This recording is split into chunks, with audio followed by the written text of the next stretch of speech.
I've studied successful people for 40 years, and though the diversity you find among them is astounding, I've found that they are all alike in one way: how they think. That is the one thing that separates successful people from unsuccessful ones. And here's the good news. How successful people think can be learned. If you change your thinking, you can change your life. Why you should change your thinking. It's hard to overstate the value of changing your thinking. Good thinking can do many things for you: generate revenue, solve problems, and create opportunities. It can take you to a whole new level, personally and professionally. It really can change your life. Consider some things you need to know about changing your thinking. 1. Changed thinking is not automatic. Sadly, a change in thinking doesn't happen on its own. Good ideas rarely go out and find someone. If you want to find a good idea, you must search for it. If you want to become a better thinker, you need to work at it. And once you begin to become a better thinker, the good ideas keep coming. In fact, the amount of good thinking you can do at any time depends primarily on the amount of good thinking you are already doing. 2. Changed thinking is difficult. When you hear someone say, "Now this is just off the top of my head," expect dandruff. The only people who believe thinking is easy are those who don't habitually engage in it. Nobel Prize-winning physicist Albert Einstein, one of the best thinkers who ever lived, asserted, "Thinking is hard work. That's why so few do it." Because thinking is so difficult, you want to use anything you can to help you improve the process. 3. Changed thinking is worth the investment. Author Napoleon Hill observed, "More gold has been mined from the thoughts of man than has ever been taken from the earth." When you take the time to learn how to change your thinking and become a better thinker, you are investing in yourself. Gold mines tap out. Stock markets crash. Real estate investments can go sour, but a human mind with the ability to think well is like a diamond mine that never runs out. It's priceless. How to become a better thinker. Do you want to master the process of good thinking? Do you want to be a better thinker tomorrow than you are today? Then you need to engage in an ongoing process that improves your thinking. I recommend you do the following. 1. Expose yourself to good input. Good thinkers always prime the pump of ideas. They always look for things to get the thinking process started, because what you put in always impacts what comes out. Read books, review trade magazines, listen to tapes, and spend time with good thinkers. And when something intrigues you, whether it's someone else's idea or the seed of an idea that you've come up with yourself, keep it in front of you. Put it in writing and keep it somewhere in your favorite thinking place to stimulate your thinking. 2. Expose yourself to good thinkers. Spend time with the right people. As I worked on this section and bounced my ideas off of some key people so that my thoughts would be stretched, I realized something about myself. All of the people in my life whom I consider to be close friends or colleagues are thinkers. Now, I love all people. I try to be kind to everyone I meet, and I desire to add value to as many people as I can through conferences, books, audio lessons, etc. But the people I seek out and choose to spend time with all challenge me with their thinking and their actions. They are constantly trying to grow and learn. That's true of my wife Margaret, my close friends, and the executives who run my companies. Every one of them is a good thinker. The writer of Proverbs observed that sharp people sharpen one another, just as iron sharpens iron. If you want to be a sharp thinker, be around sharp people. 3. Choose to think good thoughts. To become a good thinker, you must become intentional about the thinking process. Regularly put yourself in the right place to think, shape, stretch, and land your thoughts. Make it a priority. Remember, thinking is a discipline. Recently, I had breakfast with Dan Cathy, the president of Chick-fil-A, a fast food chain headquartered in the Atlanta area. I told him that I was working on this book, and I asked him if he made thinking time a high priority. Not only did he say yes, but he told me about what he calls his thinking schedule. It helps him to fight the hectic pace of life that discourages intentional thinking. Dan says he sets aside time just to think for half a day every 2 weeks, for 1 whole day every month, and for 2 or 3 full days every year. Dan explains, "This helps me keep the main thing, since I am so easily distracted." You may want to do something similar, or you can develop a schedule and method of your own.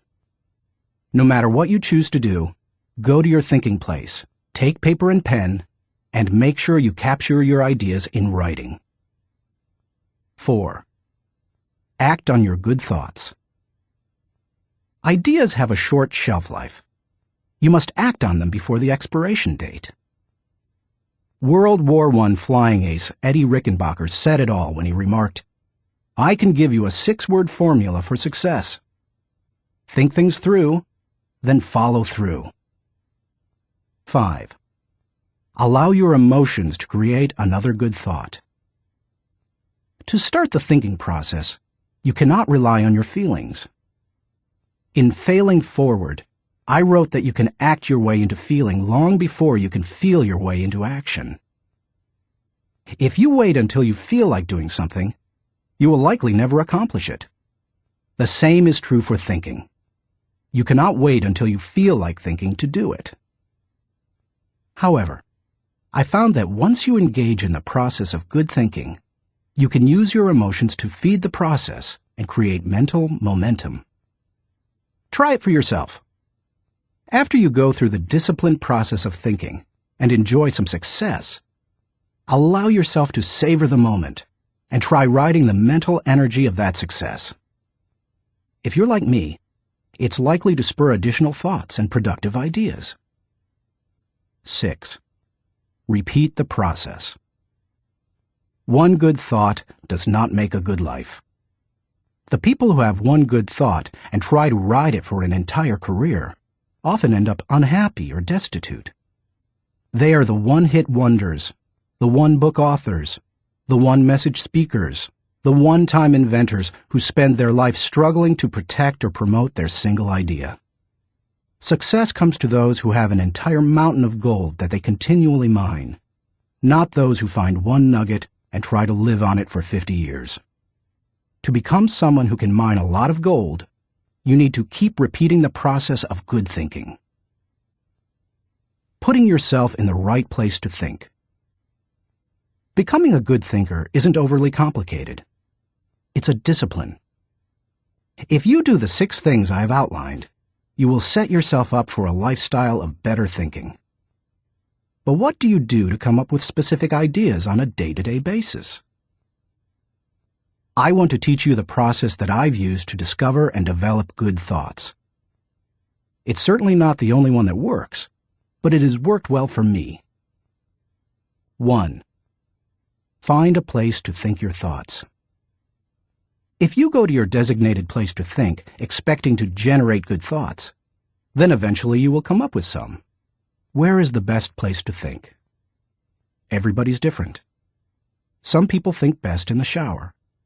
Others, like my friend Dick Biggs, like to go to a park. For me, the best places to think are in my car, on planes, and in the spa. Ideas come to me in other places as well, such as when I'm in bed. I keep a special lighted writing pad on my nightstand for such times. I believe I often get thoughts because I make it a habit to frequently go to my thinking places. If you want to consistently generate ideas, you need to do the same thing. Find a place where you can think and plan to capture your thoughts on paper so that you don't lose them. When I found a place to think my thoughts found a place in me. 2. Find a place to shape your thoughts. Rarely do ideas come fully formed and completely worked out. Most of the time, they need to be shaped until they have substance. As my friend Dan Ryland says, they have to stand the test of clarity and questioning. During the shaping time, you want to hold an idea up to strong scrutiny. Many times a thought that seemed outstanding late at night looks pretty silly in the light of day. Ask questions about your ideas. Fine-tune them. One of the best ways to do that is to put your thoughts in writing. Professor, college president, and U.S. Senator S.I. Hayakawa wrote, "Learning to write is learning to think. You don't know anything clearly unless you can state it in writing." As you shape your thoughts, you find out whether an idea has potential. You learn what you have. You also learn some things about yourself. The shaping time thrills me because it embodies humor. The thoughts that don't work often provide comic relief. Humility. The moments when I connect with God awe me. Excitement. I love to play out an idea mentally. I call it futuring it. Creativity. In these moments, I am unhampered by reality. Fulfillment. God made me for this process. It uses my greatest gifts and gives me joy. Honesty. As I turn over an idea in my mind, I discover my true motives. Passion. When you shape a thought, you find out what you believe and what really counts. Change. Most of the changes I have made in my life resulted from thorough thinking on a subject. You can shape your thoughts almost anywhere. Just find a place that works for you, where you will be able to write things down, focus your attention without interruptions, and ask questions about your ideas. 3. Find a place to stretch your thoughts. If you come upon great thoughts and spend time mentally shaping them, don't think you're done and can stop there. If you do, you will miss some of the most valuable aspects of the thinking process. You miss bringing others in and expanding ideas to their greatest potential.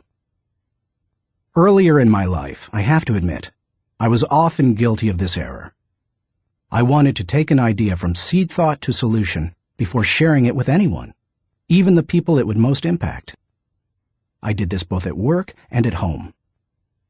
But over the years, I have learned that you can go much farther with a team than you can go alone. I've found a kind of formula that can help you stretch your thoughts. It says, the right thought plus the right people in the right environment at the right time for the right reason equals the right result. This combination is hard to beat. Like every person, every thought has the potential to become something great. When you find a place to stretch your thoughts, you find that potential. 4. Find a place to land your thoughts. Author C.D. Jackson observes that great ideas need landing gear as well as wings. Any idea that remains only an idea doesn't make a great impact. The real power of an idea comes when it goes from abstraction to application. Think about Einstein's theory of relativity. When he published his theories in 1905 and 1916, they were merely profound ideas. Their real power came with the development of the nuclear reactor in 1942 and the nuclear bomb in 1945. When scientists developed and implemented Einstein's ideas, the whole world changed. Likewise, if you want your thoughts to make an impact, you need to land them with others so that they can someday be implemented. As you plan for the application phase of the thinking process, land your ideas first with yourself. Landing an idea with yourself will give you integrity. People will buy into an idea only after they buy into the leader who communicates it. Before teaching any lesson, I ask myself 3 questions. Do I believe it? Do I live it? Do I believe others should live it? If I can't answer yes to all 3 questions, then I haven't landed it. Key players. Let's face it, no idea will fly if the influencers don't embrace it. After all, they are the people who carry thoughts from idea to implementation. Those most affected. Landing thoughts with the people on the firing line will give you great insight. Those closest to changes that occur as a result of a new idea can give you a reality read.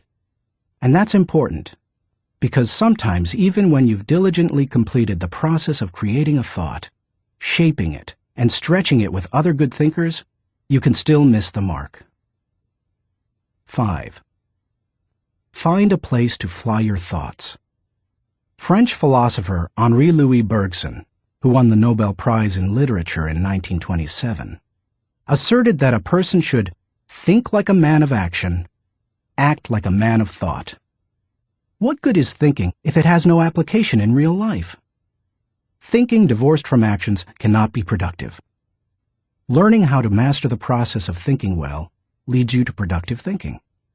If you can develop the discipline of good thinking and turn it into a lifetime habit, then you will be successful and productive all of your life. Once you've created, shaped, stretched, and landed your thoughts, then flying them can be fun and easy. Portrait of a good thinker. You often hear someone say that a colleague or friend is a good thinker, but that phrase means something different to everyone. To one person, it may mean having a high IQ, while to another, it could mean knowing a bunch of trivia, or being able to figure out whodunit when reading a mystery novel. I believe that good thinking isn't just one thing. It consists of several specific thinking skills. Becoming a good thinker means developing those skills to the best of your ability. It doesn't matter whether you were born rich or poor. It doesn't matter if you have a 3rd-grade education or possess a PhD. It doesn't matter if you suffer from multiple disabilities or you're the picture of health. No matter what your circumstances, you can learn to be a good thinker. All you must do is be willing to engage in the process every day. In Built to Last, Jim Collins and Jerry Porras describe what it means to be a visionary company, the kind of company that epitomizes the pinnacle of American business. They describe those companies this way. A visionary company is like a great work of art. Think of Michelangelo's scenes from Genesis on the ceiling of the Sistine Chapel, or his statue of David. Think of a great and enduring novel like Huckleberry Finn or Crime and Punishment. Think of Beethoven's Ninth Symphony or Shakespeare's Henry V. Think of a beautifully designed building like the masterpieces of Frank Lloyd Wright or Ludwig Mies van der Rohe. You can't point to any one single item that makes the whole thing work. It's the entire work, all the pieces working together to create an overall effect that leads to enduring greatness.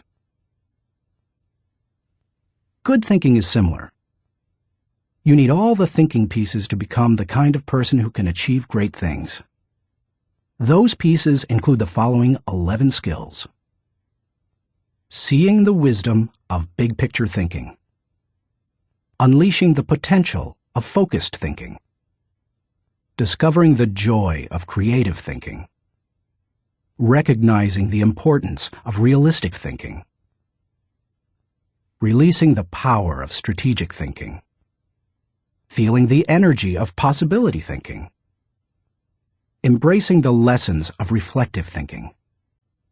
Questioning the acceptance of popular thinking. Encouraging the participation of shared thinking. Experiencing the satisfaction of unselfish thinking. Enjoying the return of bottom-line thinking. As you read the chapters dedicated to each kind of thinking, you will discover that they do not try to tell you what to think. They attempt to teach you how to think. As you become acquainted with each skill, you will find that some you do well, others you don't. Learn to develop each of those kinds of thinking, and you will become a better thinker. Master all that you can, including the process of shared thinking, which helps you compensate for your weak areas, and your life will change. How successful people think. Chapter 1. Cultivate big picture thinking. Where success is concerned, people are not measured in inches or pounds or college degrees or family background. They are measured by the size of their thinking. David Schwartz. Big picture thinking can benefit any person in any profession. When somebody like Jack Welch tells a GE employee that the ongoing relationship with a customer is more important than the sale of an individual product, he's reminding them of the big picture. When two parents are fed up with potty training, poor grades, or fender benders, and one reminds the other that the current difficult time is only a temporary season, then they benefit from thinking big picture. Real estate developer Donald Trump quipped, "You have to think anyway, so why not think big?" Big picture thinking brings wholeness and maturity to a person's thinking. It brings perspective. It's like making the frame of a picture bigger, in the process expanding not only what you can see, but what you are able to do. Spend time with big picture thinkers, and you will find that they learn continually. Big picture thinkers are never satisfied with what they already know. They are always visiting new places, reading new books, meeting new people, learning new skills. And because of that practice, they often are able to connect the unconnected. They are lifelong learners. To help me maintain a learner's attitude, I spend a few moments every morning thinking about my learning opportunities for the day. As I review my calendar and to-do list, knowing whom I will meet that day, what I will read, which meetings I will attend, I note where I am most likely to learn something. Then I mentally cue myself to look attentively for something that will improve me in that situation. If you desire to keep learning, I want to encourage you to examine your day and look for opportunities to learn. Listen intentionally. An excellent way to broaden your experience is to listen to someone who has expertise in an area where you don't. I search for such opportunities. One year I spoke to about 900 coaches and scouts at the Senior Bowl, where graduating football players participate in their last college game.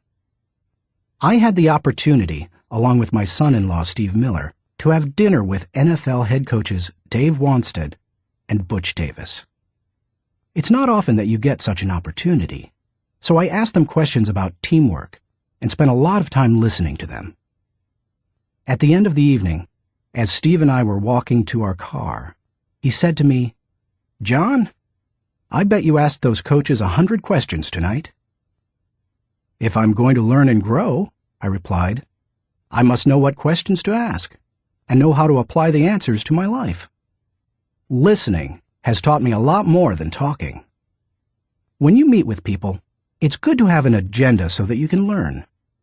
It's a great way to partner with people who can do things you can't. Big picture thinkers recognize that they don't know lots of things. They frequently ask penetrating questions to enlarge their understanding and thinking. If you want to become a better big picture thinker, then become a good listener. Look expansively.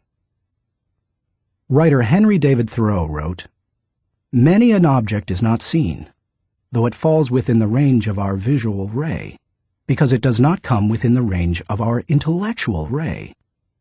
Human beings habitually see their own world first. For example, when people arrive at a leadership conference put on by my company, Enjoy, they want to know where they're going to park, whether they will be able to get a good and comfortable seat, whether the speaker will be on, and if the breaks will be spaced right. When I arrive to speak at the same conference, I want to know that the lighting is good, the sound equipment is operating effectively, whether the speaker's platform will be close enough to the people, etc. Who you are determines what you see and how you think. Big picture thinkers realize there is a world out there besides their own, and they make an effort to get outside of themselves and see other people's worlds through their eyes. It's hard to see the picture while inside the frame. To see how others see, you must first find out how they think. Becoming a good listener certainly helps with that. So does getting over your personal agenda and trying to take the other person's perspective. Live completely. French essayist Michel Lequesne de Montaigne wrote, "The value of life lies not in the length of days, but in the use we make of them. A man may live long, yet live very little. The truth is that you can spend your life any way you want, but you can spend it only once." Becoming a big picture thinker can help you to live with wholeness, to live a very fulfilling life. People who see the big picture expand their experience because they expand their world. As a result, they accomplish more than narrow-minded people, and they experience fewer unwanted surprises too, because they are more likely to see the many components involved in any given situation: issues, people, relationships, timing, and values. They are also, therefore, usually more tolerant of other people and their thinking. Why you should receive the wisdom of big picture thinking. Intuitively, you probably recognize big picture thinking as beneficial. Few people want to be closed-minded. No one sets out to be that way. But just in case you're not completely convinced, consider several specific reasons why you should make the effort to become a better big picture thinker. 1. Big picture thinking allows you to lead. You can find many big picture thinkers who aren't leaders, but you will find few leaders who are not big picture thinkers. Leaders must be able to do many important things for their people. See the vision before their people do. They also see more of it. This allows them to size up situations, taking into account many variables. Leaders who see the big picture discern possibilities as well as problems to form a foundation to build the vision. Once leaders have done that, they can sketch a picture of where the team is going, including any potential challenges or obstacles. The goal of leaders shouldn't be merely to make their people feel good, but to help them be good and accomplish the dream. The vision, shown accurately, will allow leaders to show how the future connects with the past to make the journey more meaningful.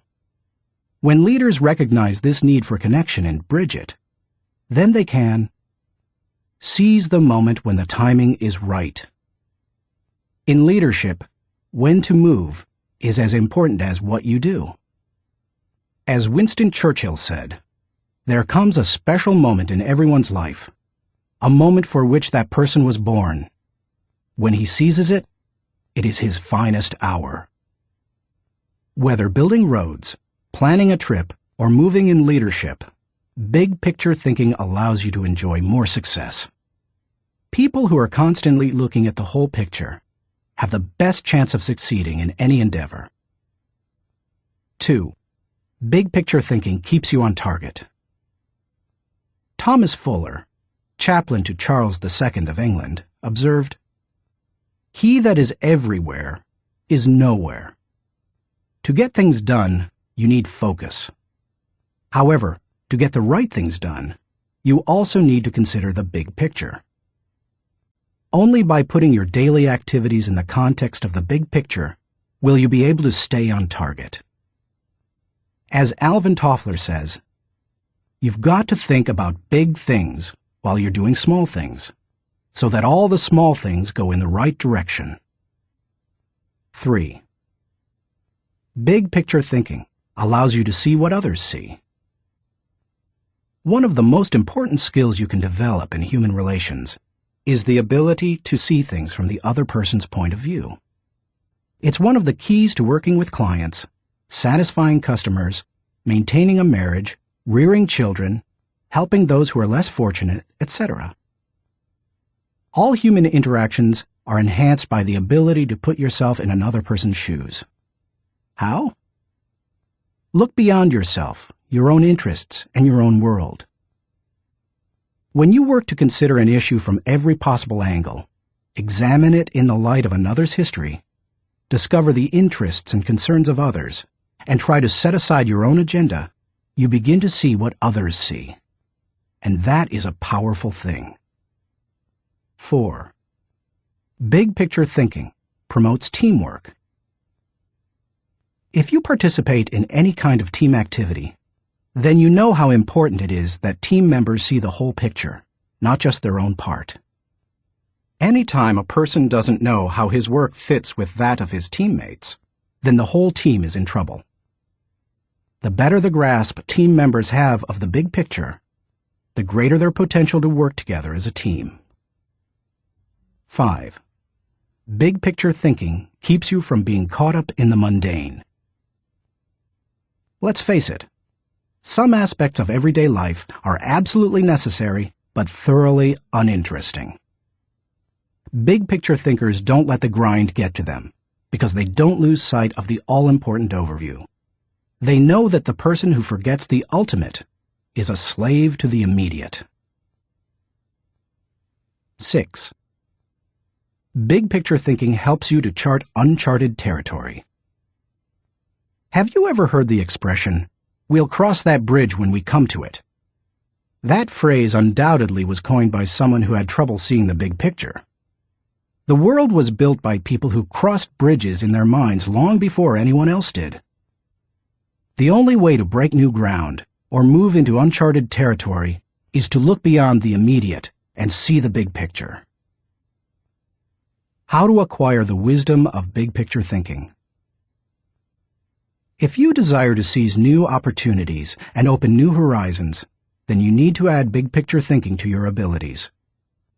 To become a good thinker, better able to see the big picture, keep in mind the following suggestions. 1. Don't strive for certainty. Big picture thinkers are comfortable with ambiguity. They don't try to force every observation or piece of data into pre-formulated mental cubbyholes. They think broadly and can juggle many seemingly contradictory thoughts in their minds. If you want to cultivate the ability to think big picture, then you must get used to embracing and dealing with complex and diverse ideas. 2. Learn from every experience. Big picture thinkers broaden their outlook by striving to learn from every experience. They don't rest on their successes, they learn from them. More importantly, they learn from their failures. They can do that because they remain teachable. Varied experiences, both positive and negative, help you see the big picture. The greater the variety of experience and success, the more potential to learn you have. If you desire to be a big picture thinker, then get out there and try a lot of things. Take a lot of chances, and take time to learn after every victory or defeat. 3. Gain insight from a variety of people. Big picture thinkers learn from their experiences, but they also learn from experiences they don't have. That is, they learn by receiving insight from others, from customers, employees, colleagues, and leaders. If you desire to broaden your thinking and see more of the big picture, then seek out counselors to help you. But be wise in whom you ask for advice. Gaining insight from a variety of people doesn't mean stopping anyone and everyone in hallways and grocery store lines and asking what they think about a given subject. Be selective. Talk to people who know and care about you, who know their field, and who bring experience deeper and broader than your own. 4. Give yourself permission to expand your world. If you want to be a big picture thinker, you will have to go against the flow of the world. Society wants to keep people in boxes. Most people are married mentally to the status quo. They want what was, not what can be. They seek safety in simple answers. To think big picture, you need to give yourself permission to go a different way, to break new ground, to find new worlds to conquer. And when your world does get bigger, you need to celebrate. Never forget there is more out there in the world than what you've experienced. Keep learning, keep growing, and keep looking at the big picture. If you desire to be a good thinker, that's what you need to do. Thinking question. Am I thinking beyond myself and my world so that I process ideas with a holistic perspective? Chapter 2. Engage in focused thinking. He did each thing as if he did nothing else. Spoken of novelist Charles Dickens. Philosopher Bertrand Russell once asserted, "To be able to concentrate for a considerable time is essential to difficult achievement." Sociologist Robert Lind observed that, "Knowledge is power only if a man knows what facts are not to bother about." Focused thinking removes distractions and mental clutter so that you can concentrate on an issue and think with clarity. Focused thinking can do several things for you. 1. Focused thinking harnesses energy toward a desired goal. Focus can bring energy and power to almost anything, whether physical or mental. If you're learning how to pitch a baseball and you want to develop a good curveball, then focused thinking while practicing will improve your technique. If you need to refine the manufacturing process of your product, focused thinking will help you develop the best method. If you want to solve a difficult mathematics problem, focused thinking helps you break through to the solution. The greater the difficulty of a problem or issue, the more focused thinking time is necessary to solve it. 2. Focused thinking gives ideas time to develop. I love to discover and develop ideas. I often bring my creative team together for brainstorming and creative thinking. When we first get together, we try to be exhaustive in our thinking in order to generate as many ideas as possible. The birthing of a potential breakthrough often results from sharing many good ideas. But to take ideas to the next level, you must shift from being expansive in your thinking to being selective. I have discovered that a good idea can become a great idea when it is given focus time. It's true that focusing on a single idea for a long time can be very frustrating. I've often spent days focusing on a thought and trying to develop it, only to find that I could not improve the idea. But sometimes, my perseverance in focused thinking pays off. That brings me great joy. And when focused thinking is at its best, not only does the idea grow, but so do I. 3. Focused thinking brings clarity to the target. I consider golf one of my favorite hobbies. It's a wonderfully challenging game. I like it because the objectives are so clear. Professor William Mobley of the University of South Carolina made the following observation about golf. One of the most important things about golf is the presence of clear goals. You see the pins, you know the par. It's neither too easy nor unattainable. You know your average score, and there are competitive goals. Competitive with par, with yourself, and others. These goals give you something to shoot at. In work, as in golf, goals motivate. One time on the golf course, I followed a golfer who neglected to put the pin back in the hole after he putted. Because I could not see my target, I couldn't focus properly. My focus quickly turned to frustration and to poor play. To be a good golfer, a person needs to focus on a clear target. The same is true in thinking. Focus helps you to know the goal and to achieve it. 4. Focused thinking will take you to the next level. No one achieves greatness by becoming a generalist. You don't hone a skill by diluting your attention to its development. The only way to get to the next level is to focus. No matter whether your goal is to increase your level of play, sharpen your business plan, improve your bottom line, develop your subordinates, or solve personal problems, you need to focus. Author Harry A. Overstreet observed, "The immature mind hops from one thing to another. The mature mind seeks to follow through." Where should you focus your thinking?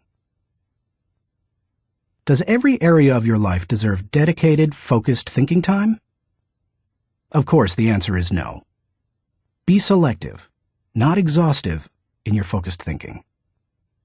For me, that means dedicating in-depth thinking time to 4 areas: leadership, creativity, communication, and intentional networking. Your choices will probably differ from mine. Here are a few suggestions to help you figure them out. Identify your priorities. First, take into account your priorities for yourself, your family, and your team.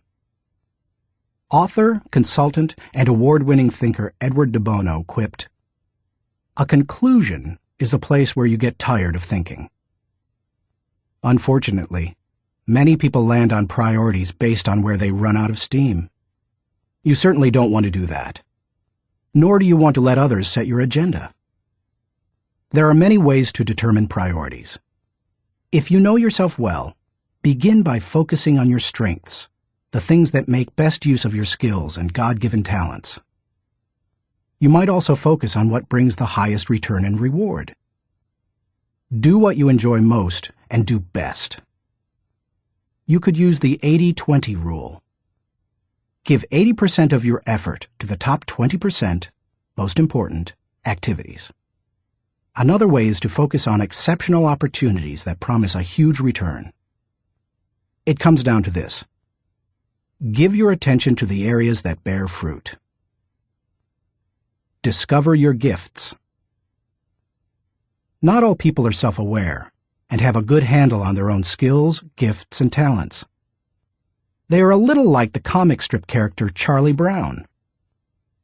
One day after striking out in a baseball game, he says, "Rats! I'll never be a big league player. I just don't have it.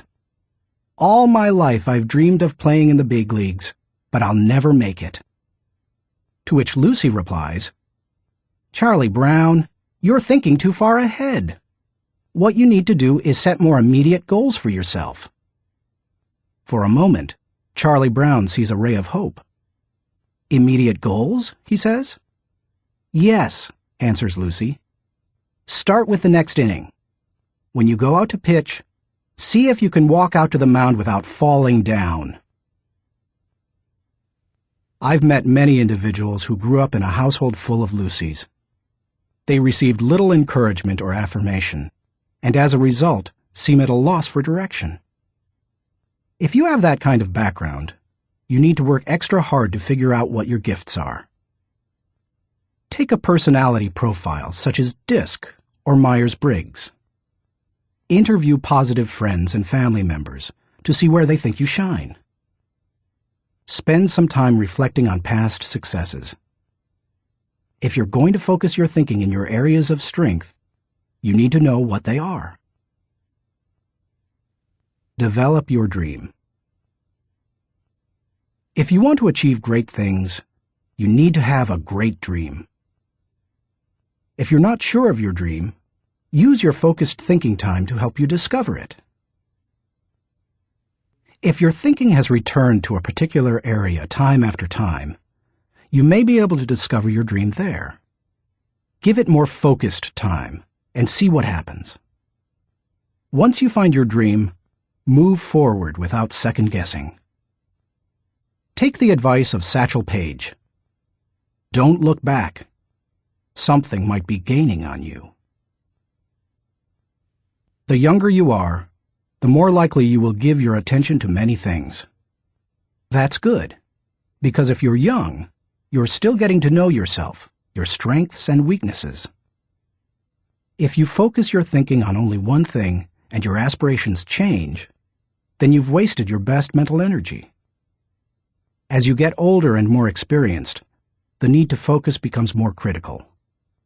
The farther and higher you go, the more focused you can be, and need to be. How can you stay focused? Once you have a handle on what you should think about, you must decide how to better focus on it. Here are 5 suggestions to help you with the process. 1. Remove distractions.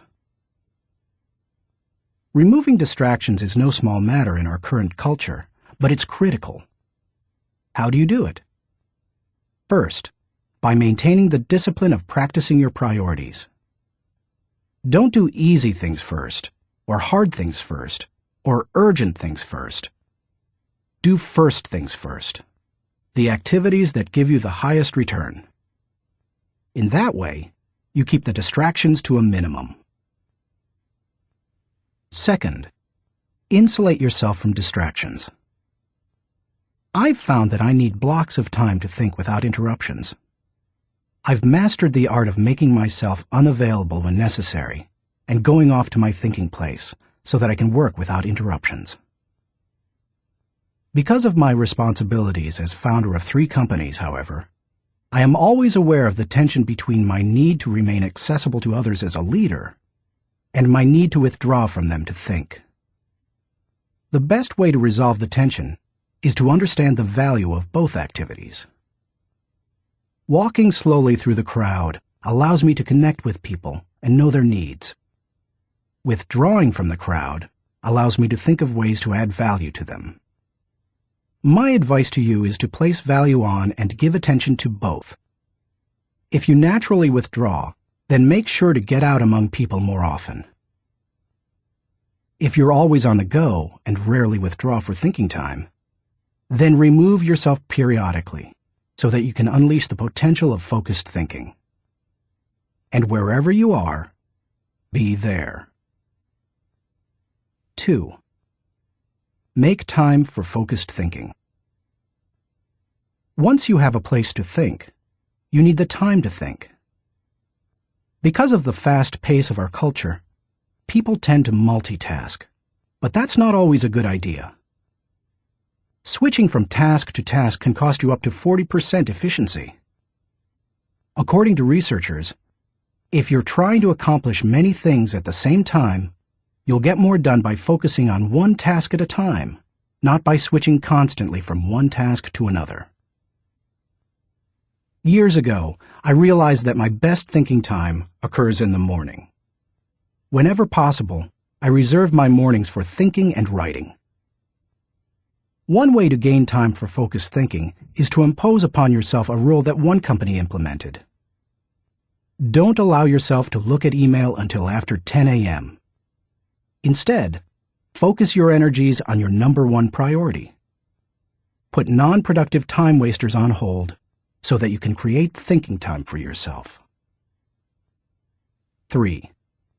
Keep items of focus before you. Ralph Waldo Emerson, the great transcendental thinker, believed, concentration is the secret of strength in politics, in war, in trade, in short, in all management of human affairs. To help me concentrate on the things that matter, I work to keep important items before me. One way is to ask my assistant, Linda Eggers, to keep bringing it up, asking me about it, giving me additional information in reference to it. I'll also keep a file or page on my desk so that I see it every day as I work. That strategy has successfully helped me for 30 years to stimulate and sharpen ideas. If you've never done it, I recommend that you try it. I'll tell you more about it in the section on reflective thinking. 4. Set goals. I believe goals are important. The mind will not focus until it has clear objectives. But the purpose of goals is to focus your attention and give you direction. not to identify a final destination. As you think about your goals, note that they should be clear enough to be kept in focus, close enough to be achieved, helpful enough to change lives. Those guidelines will get you going. And be sure to write down your goals. If they're not written, I can almost guarantee that they're not focused enough. And if you really want to make sure they're focused, take the advice of David Belasco, who says, "If you can't write your idea on the back of my business card, you don't have a clear idea." Even if you look back years from now and think your goals were too small, they will have served their purpose if they provide you with direction. 5. Question your progress. Take a good look at yourself from time to see whether you are actually making progress. That is the most accurate measure of whether you are making the best use of focused thinking. Ask yourself, am I seeing a return for my investment of focused thinking time? Is what I am doing getting me closer to my goals? Am I headed in a direction that helps me to fulfill my commitments, maintain my priorities, and realize my dreams? What are you giving up to go up? No one can go to the highest level and remain a generalist. My dad used to say, "Find the one thing you do well and don't do anything else." I've found that to do well at a few things, I've had to give up many things. As I worked on this chapter, I spent some time reflecting on the kinds of things I've given up. Here are the main ones. I can't know everyone. I love people, and I'm outgoing. Put me into a room full of people and I feel energized. So it goes against my grain to restrict myself from spending time with lots of people. To compensate for that, I've done a couple of things. First, I've chosen a strong inner circle of people. They not only provide tremendous professional help, but they also make life's journey much more pleasant.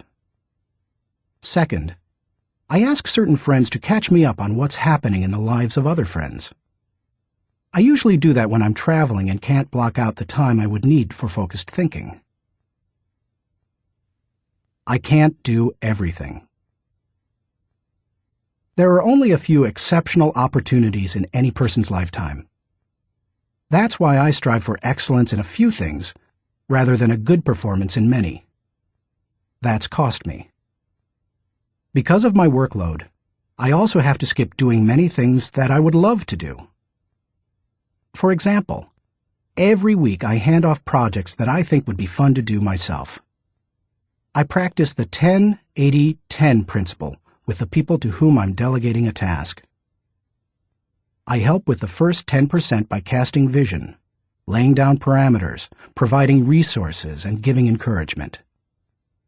Then, once they've done the middle 80%, I come alongside them again and help them take whatever it is the rest of the way, if I can. I call it putting the cherry on top. I can't go everywhere. Every conference speaker and author has to travel a lot. Before I began doing much speaking, that seemed like a glamorous life. But after logging several million miles, I know what kind of a toll it can take. Ironically, I still love traveling for pleasure with my wife Margaret. It's one of our great joys. She and I could take 10 vacations a year and enjoy every one of them. Yet we can't because so much of my time is consumed doing what I was called to do: help people to grow personally and to develop as leaders. I can't be well-rounded. Being focused also keeps me from being well-rounded. I tell people, 99% of everything in life I don't need to know about. I try to focus on the 1% that gives me the highest return. And of the remaining 99, Margaret keeps me aware of whatever I need to know. It's one of the ways I keep from getting totally out of balance in my life. Being willing to give up some of the things you love in order to focus on what has the greatest impact isn't an easy lesson to learn. But the earlier you embrace it, the sooner you can dedicate yourself to excellence in what matters most. Thinking question. Am I dedicated to removing distractions and mental clutter so that I can concentrate with clarity on the real issue? Chapter 3. Harness Creative Thinking. The joy is in creating, not maintaining. Vince Lombardi, NFL Hall of Fame coach. Creativity is pure gold, no matter what you do for a living. Annette Moser-Wellman, author of The 5 Faces of Genius, asserts, "The most valuable resource you bring to your work and to your firm is your creativity. More than what you get done, more than the role you play, more than your title, more than your output, it's your ideas that matter." Despite the importance of a person's ability to think with creativity, few people seem to possess the skill in abundance. If you're not as creative as you would like to be, you can change your way of thinking. Creative thinking isn't necessarily original thinking. In fact, I think people mythologize original thought. Most often, creative thinking is a composite of other thoughts discovered along the way. Even the great artists, whom we consider highly original, learned from their masters, modeled their work on that of others, and brought together a host of ideas and styles to create their own work.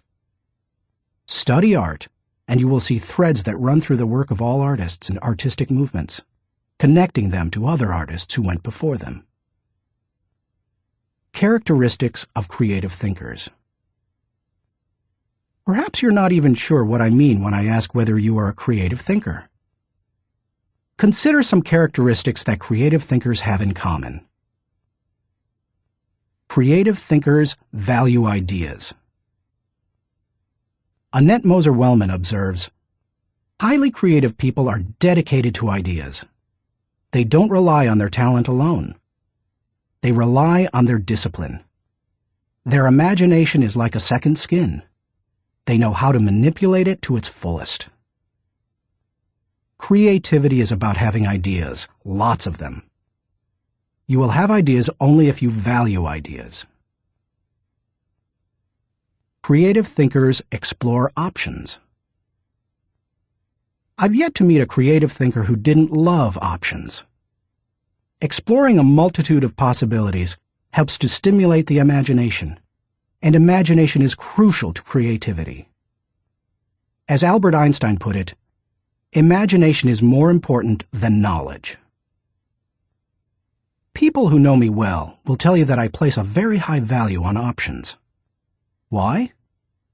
Because they provide the key to finding the best answer, not the only answer. Good thinkers come up with the best answers. They create backup plans that provide them with alternatives. They enjoy freedom that others do not possess, and they will influence and lead others. Creative thinkers embrace ambiguity.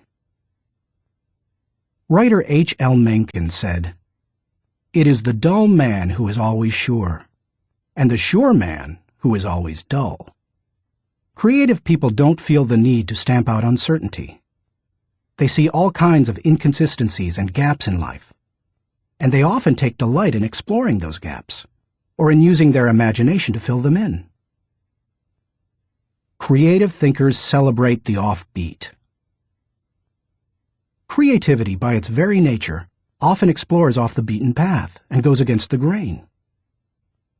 Diplomat and longtime president of Yale University, Kingman Brewster, said, "There is a correlation between the creative and the screwball, so we must suffer the screwball gladly."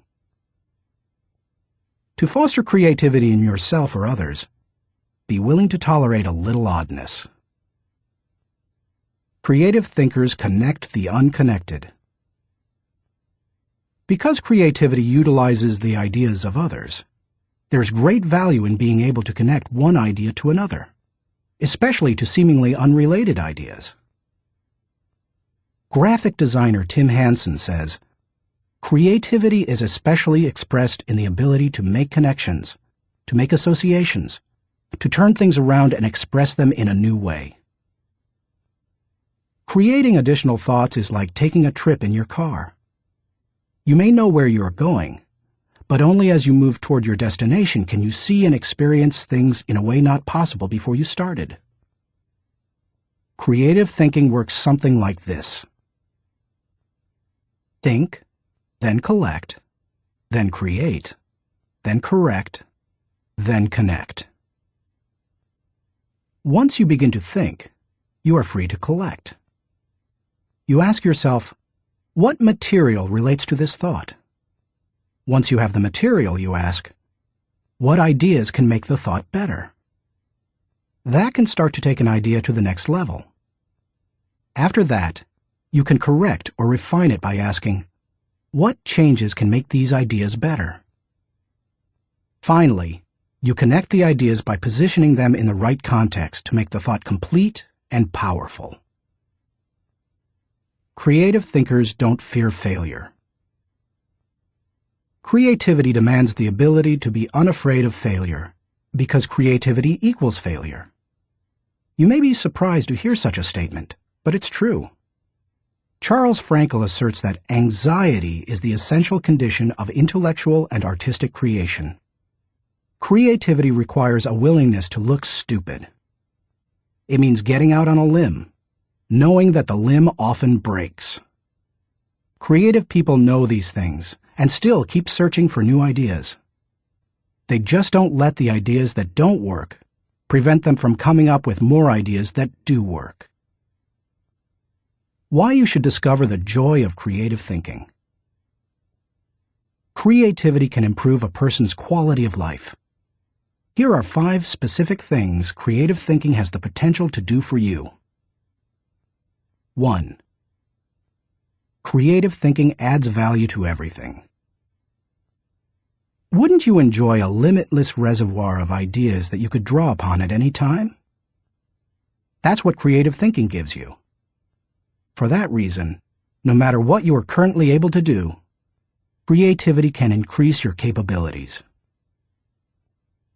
Creativity is being able to see what everybody else has seen and think what nobody else has thought, so that you can do what nobody else has done. Sometimes, creative thinking lies along the lines of invention, where you break new ground. Other times, it moves along the lines of innovation, which helps you to do old things in a new way. But either way, it's seeing the world through sufficiently new eyes so that new solutions appear. That always adds value. 2. Creative thinking compounds. Over the years, I've found that creative thinking is hard work, but creative thinking compounds, given enough time and focus. Perhaps more than any other kind of thinking, creative thinking builds on itself and increases the creativity of the thinker. Poet Maya Angelou observed, "You can't use up creativity. The more you use, the more you have." Sadly, too often creativity is smothered rather than nurtured. There has to be a climate in which new ways of thinking, perceiving, questioning are encouraged. If you cultivate creative thinking in an environment that nurtures creativity, there's no telling what kind of ideas you can come up with. I'll talk more on that later. 3. Creative thinking draws people to you and your ideas. Creativity is intelligence having fun. People admire intelligence, and they are always attracted to fun, so the combination is fantastic. If anyone could be said to have fun with his intelligence, it was Leonardo da Vinci. The diversity of his ideas and expertise staggers the mind. He was a painter, architect, sculptor, anatomist, musician, inventor, and engineer. The term Renaissance man was coined because of him. Just as people were drawn to Da Vinci and his ideas during the Renaissance, they are drawn to creative people today. If you cultivate creativity, you will become more attractive to other people, and they will be drawn to you. 4. Creative thinking helps you learn more. Author and creativity expert Ernie Zielinski says, "Creativity is the joy of not knowing it all.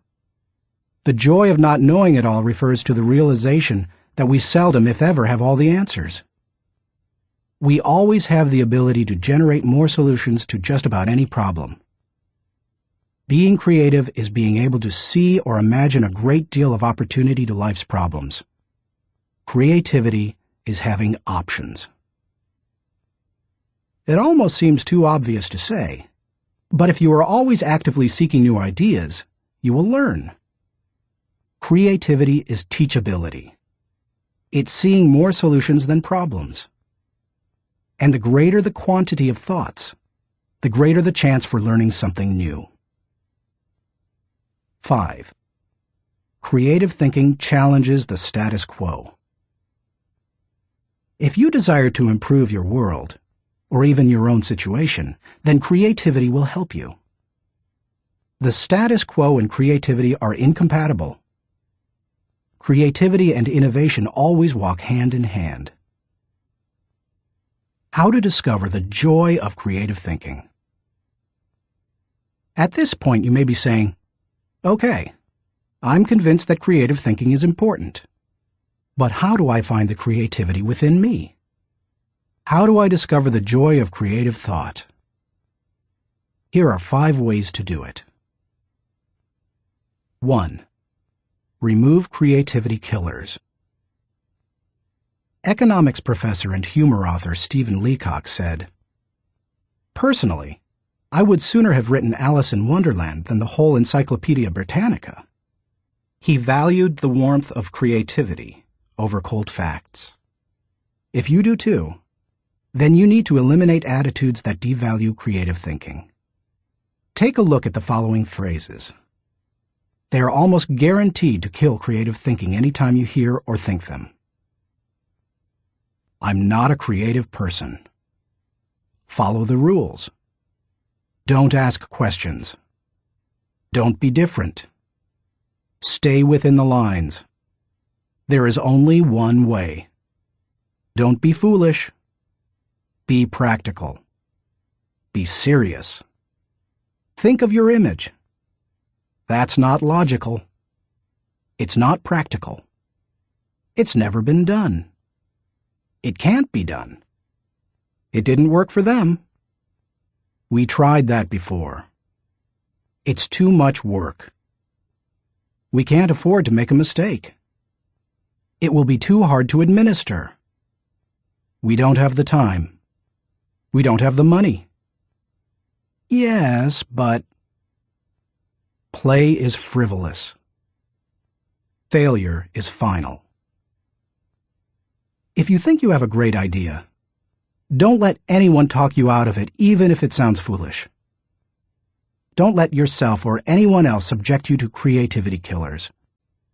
After all, you can't do something new and exciting if you force yourself to stay in the same old rut. Don't just work harder at the same old thing. Make a change. 2. Think creatively by asking the right questions. Creativity is largely a matter of asking the right questions. Management trainer Sir Anthony Jay said, "The uncreative mind can spot wrong answers, but it takes a creative mind to spot wrong questions." Wrong questions shut down the process of creative thinking. They direct thinkers down the same old path, or they chide them into believing that thinking isn't necessary at all. To stimulate creative thinking, ask yourself questions such as, why must it be done this way? What is the root problem? What are the underlying issues? What does this remind me of? What is the opposite? What metaphor or symbol helps to explain it? Why is it important? What's the hardest or most expensive way to do it? Who has a different perspective on this? What happens if we don't do it at all? You get the idea. And you can probably come up with better questions yourself.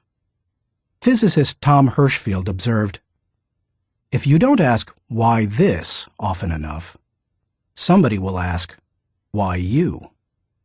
If you want to think creatively, you must ask good questions. You must challenge the process. 3. Develop a creative environment. Charlie Brower said, "A new idea is delicate. It can be killed by a sneer or a yawn. It can be stabbed to death by a quip and worried to death by a frown on the right man's brow. Negative environments kill thousands of great ideas every minute." A creative environment, on the other hand, becomes like a greenhouse where ideas get seeded, sprout up, and flourish. A creative environment encourages creativity. David Hills says, "Studies of creativity suggest that the biggest single variable of whether or not employees will be creative is whether they perceive they have permission. When innovation and good thinking are openly encouraged and rewarded, then people see that they have permission to be creative." A creative environment places a high value on trust among team members and individuality. Creativity always risks failure. That's why trust is so important to creative people.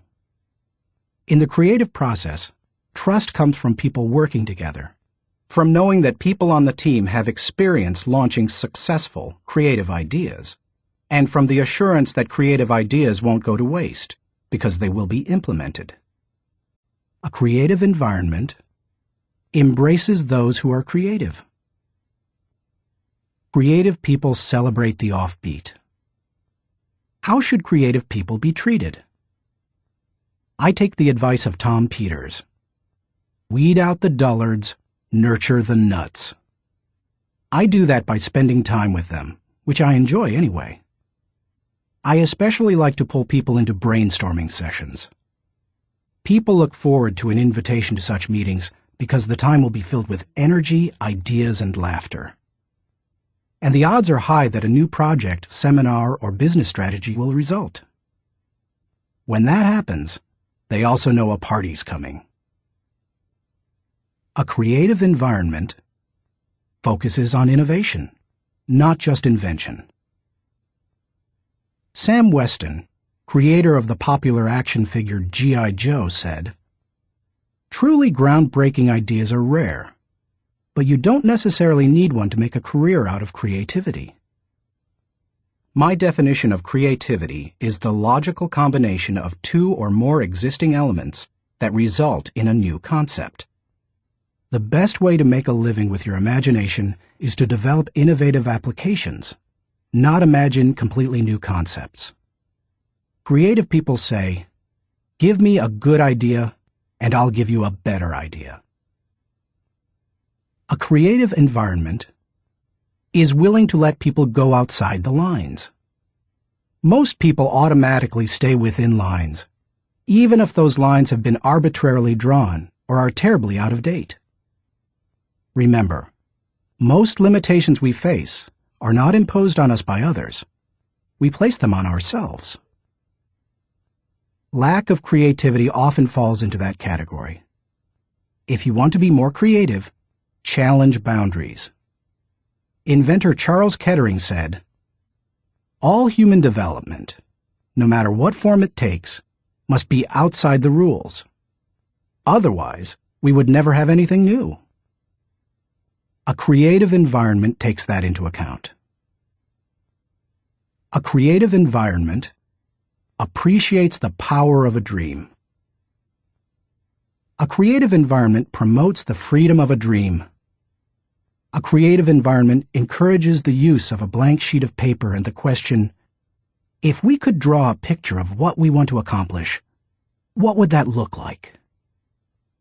A creative environment allowed Martin Luther King Jr. to speak with passion and declare to millions, "I have a dream," not "I have a goal." Goals may give focus, but dreams give power. Dreams expand the world.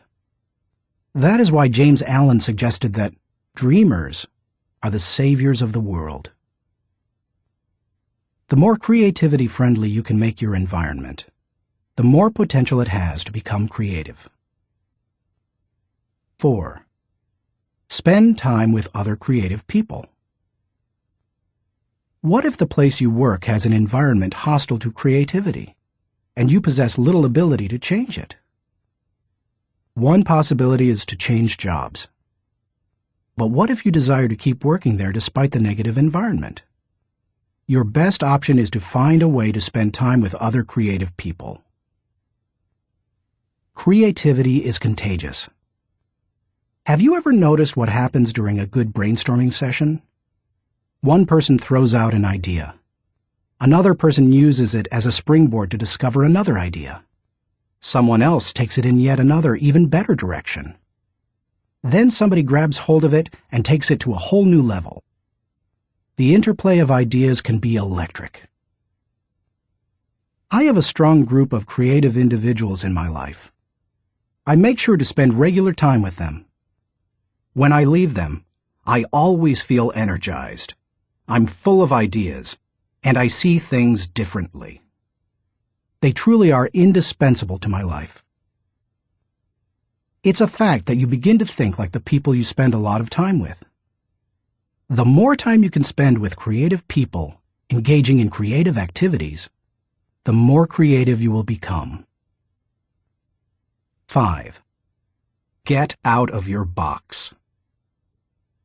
Actress Katharine Hepburn remarked, "If you obey all the rules, you will miss all the fun."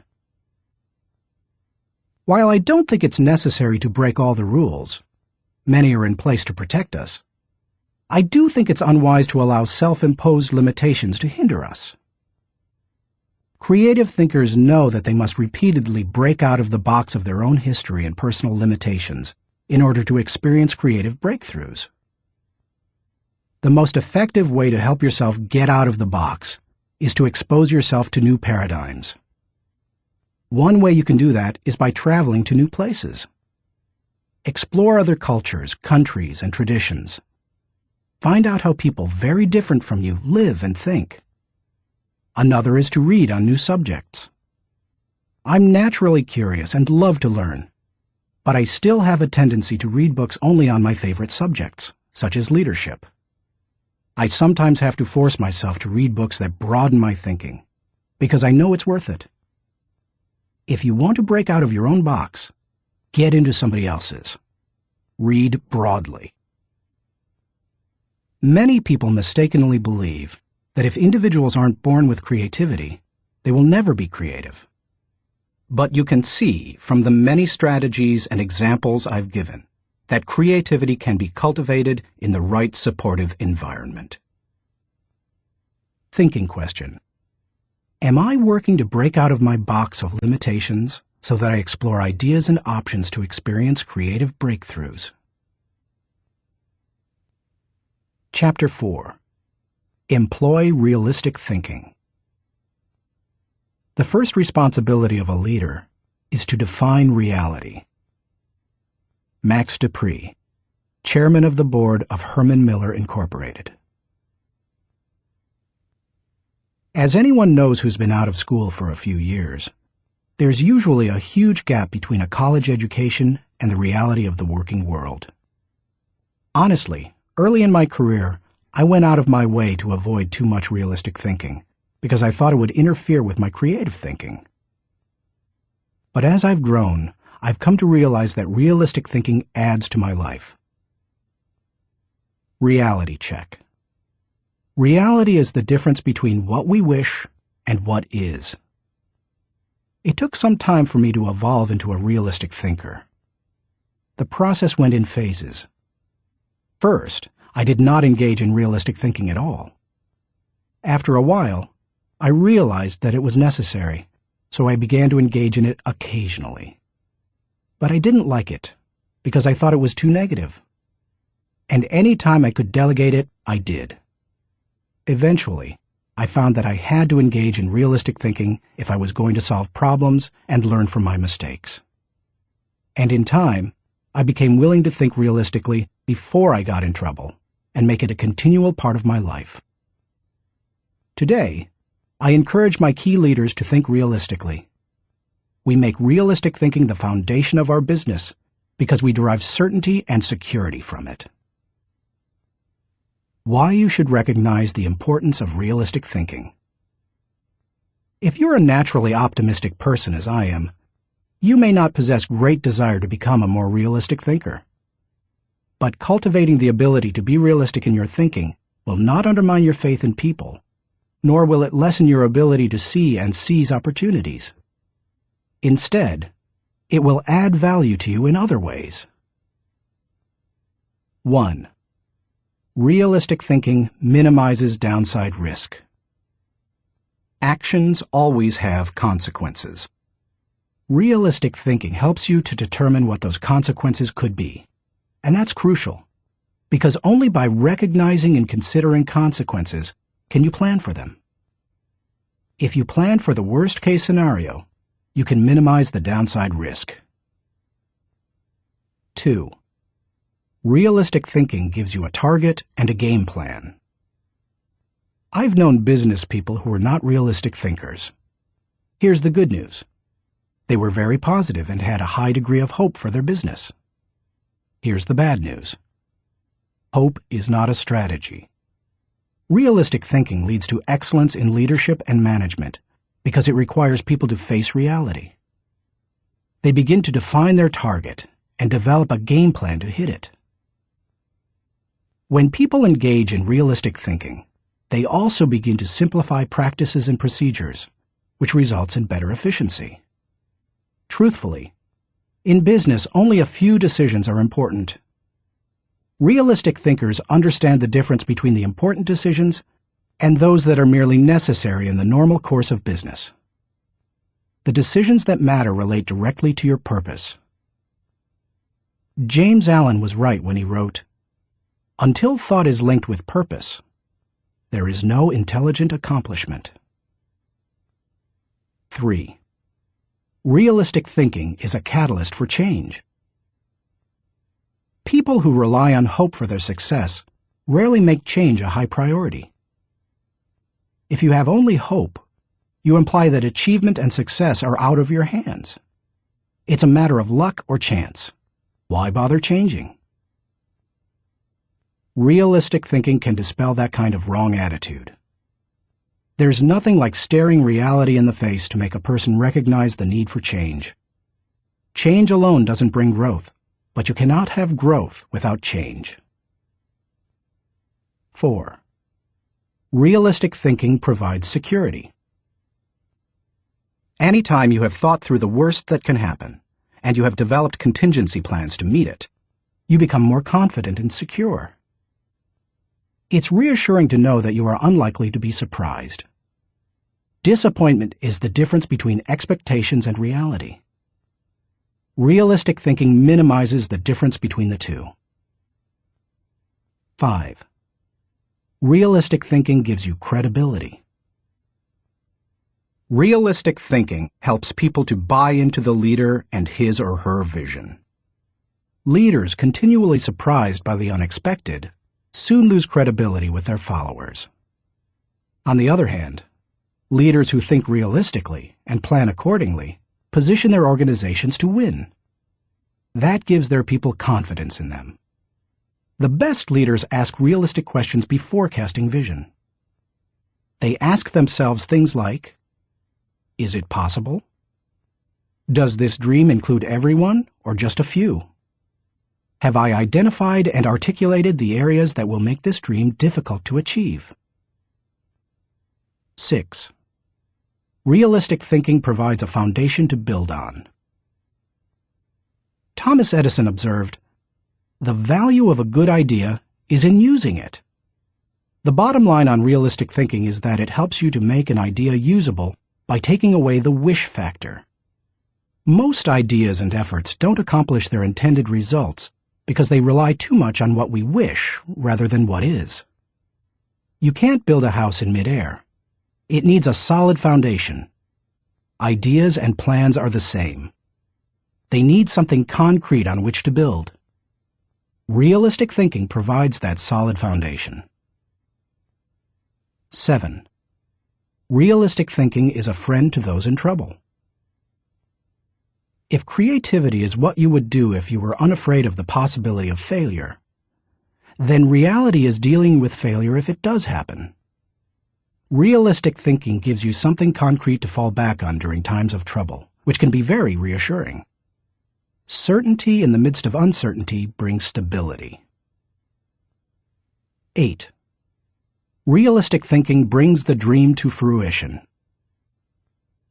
British novelist John Galsworthy wrote, "Idealism increases in direct proportion to one's distance from the problem. If you don't get close enough to a problem, you can't tackle it. If you don't take a realistic look at your dream and what it will take to accomplish it, you will never achieve it." Realistic thinking helps to pave the way for bringing any dream to fruition. How to recognize the importance of realistic thinking. Because I'm naturally optimistic rather than realistic, I've had to take concrete steps to improve my thinking in this area. Here are 5 things I do to improve my realistic thinking. 1. Develop an appreciation for truth. I could not develop as a realistic thinker until I gained an appreciation for realistic thinking. And that means learning to look at and enjoy truth. President Harry S. Truman said, "I never give 'em hell. I just tell the truth, and they think it is hell." That's the way many people react to truth. People tend to exaggerate their success and minimize their failures or deficiencies. They live according to Ruckert's law, believing there is nothing so small that it can't be blown out of proportion. Unfortunately, many people today could be described by a quote from Winston Churchill. "Men occasionally stumble over the truth, but most pick themselves up and hurry off as if nothing has happened." More recently, television journalist Ted Koppel observed, "Our society finds truth too strong a medicine to digest undiluted. In its purest form, truth is not a polite tap on the shoulder. It is a howling reproach." In other words, the truth will set you free, but first, it will make you angry. If you want to become a realistic thinker, however, you need to get comfortable dealing with the truth and face up to it. 2. Do your homework. The process of realistic thinking begins with doing your homework. You must first get the facts. Former governor, congressman, and ambassador Chester Bowles said, "When you approach a problem, strip yourself of preconceived opinions and prejudice. Assemble and learn the facts of the situation. Make the decision which seems to you to be the most honest, and then stick to it. It doesn't matter how sound your thinking is if it's based on faulty data or assumptions. You can't think well in the absence of facts, or in the presence of poor information. You can also find out what others have done in similar circumstances. Remember, your thinking doesn't necessarily have to be original. It just has to be solid. Why not learn all you can from good thinkers who have faced similar situations in the past? Some of my best thinking has been done by others. 3. Think through the pros and cons.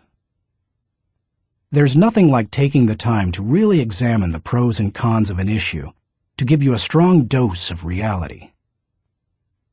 It rarely comes down to simply choosing the course of action with the greatest number of pros, because all pros and cons do not carry equal weight. But that's not the value of the exercise anyway. Rather, it helps you to dig into the facts, examine an issue from many angles, and really count the cost of a possible course of action. 4. Picture the worst-case scenario.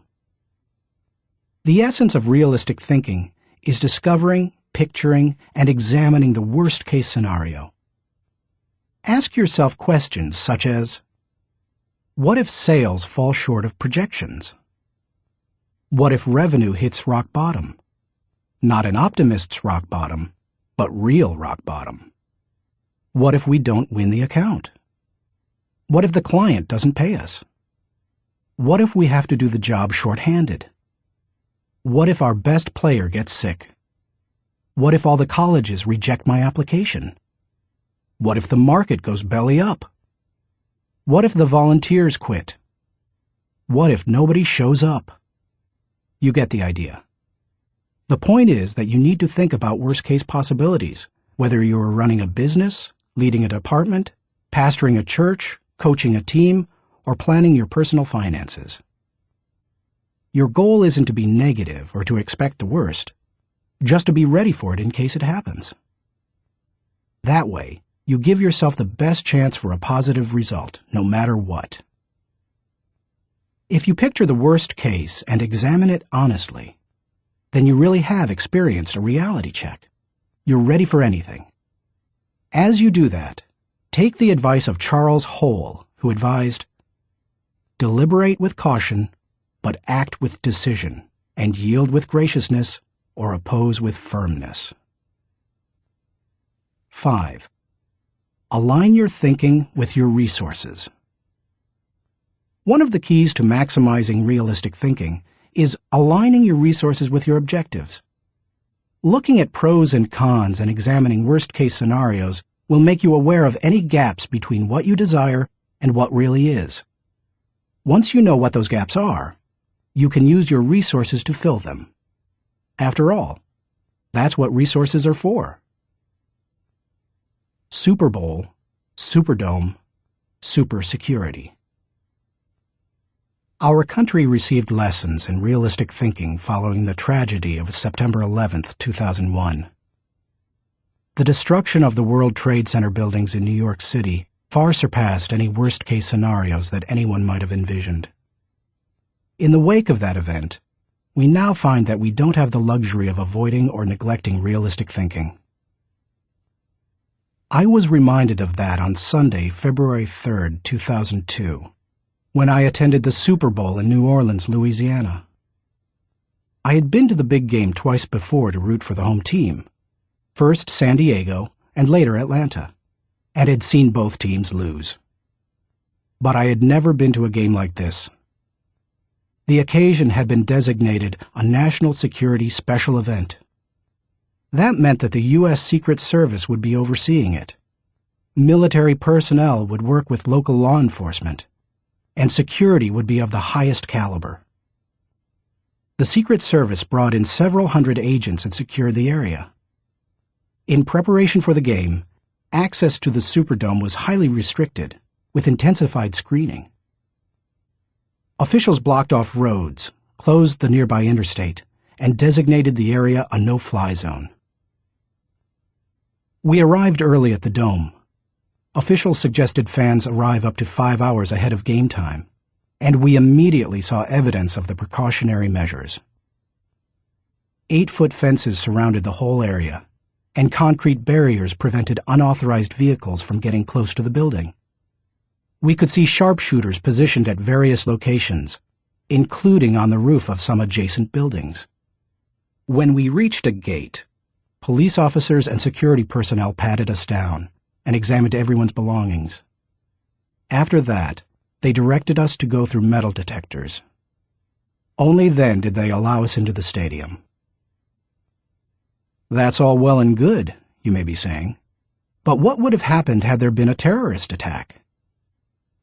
The Secret Service had that covered too, because they had prepared for the worst-case scenario.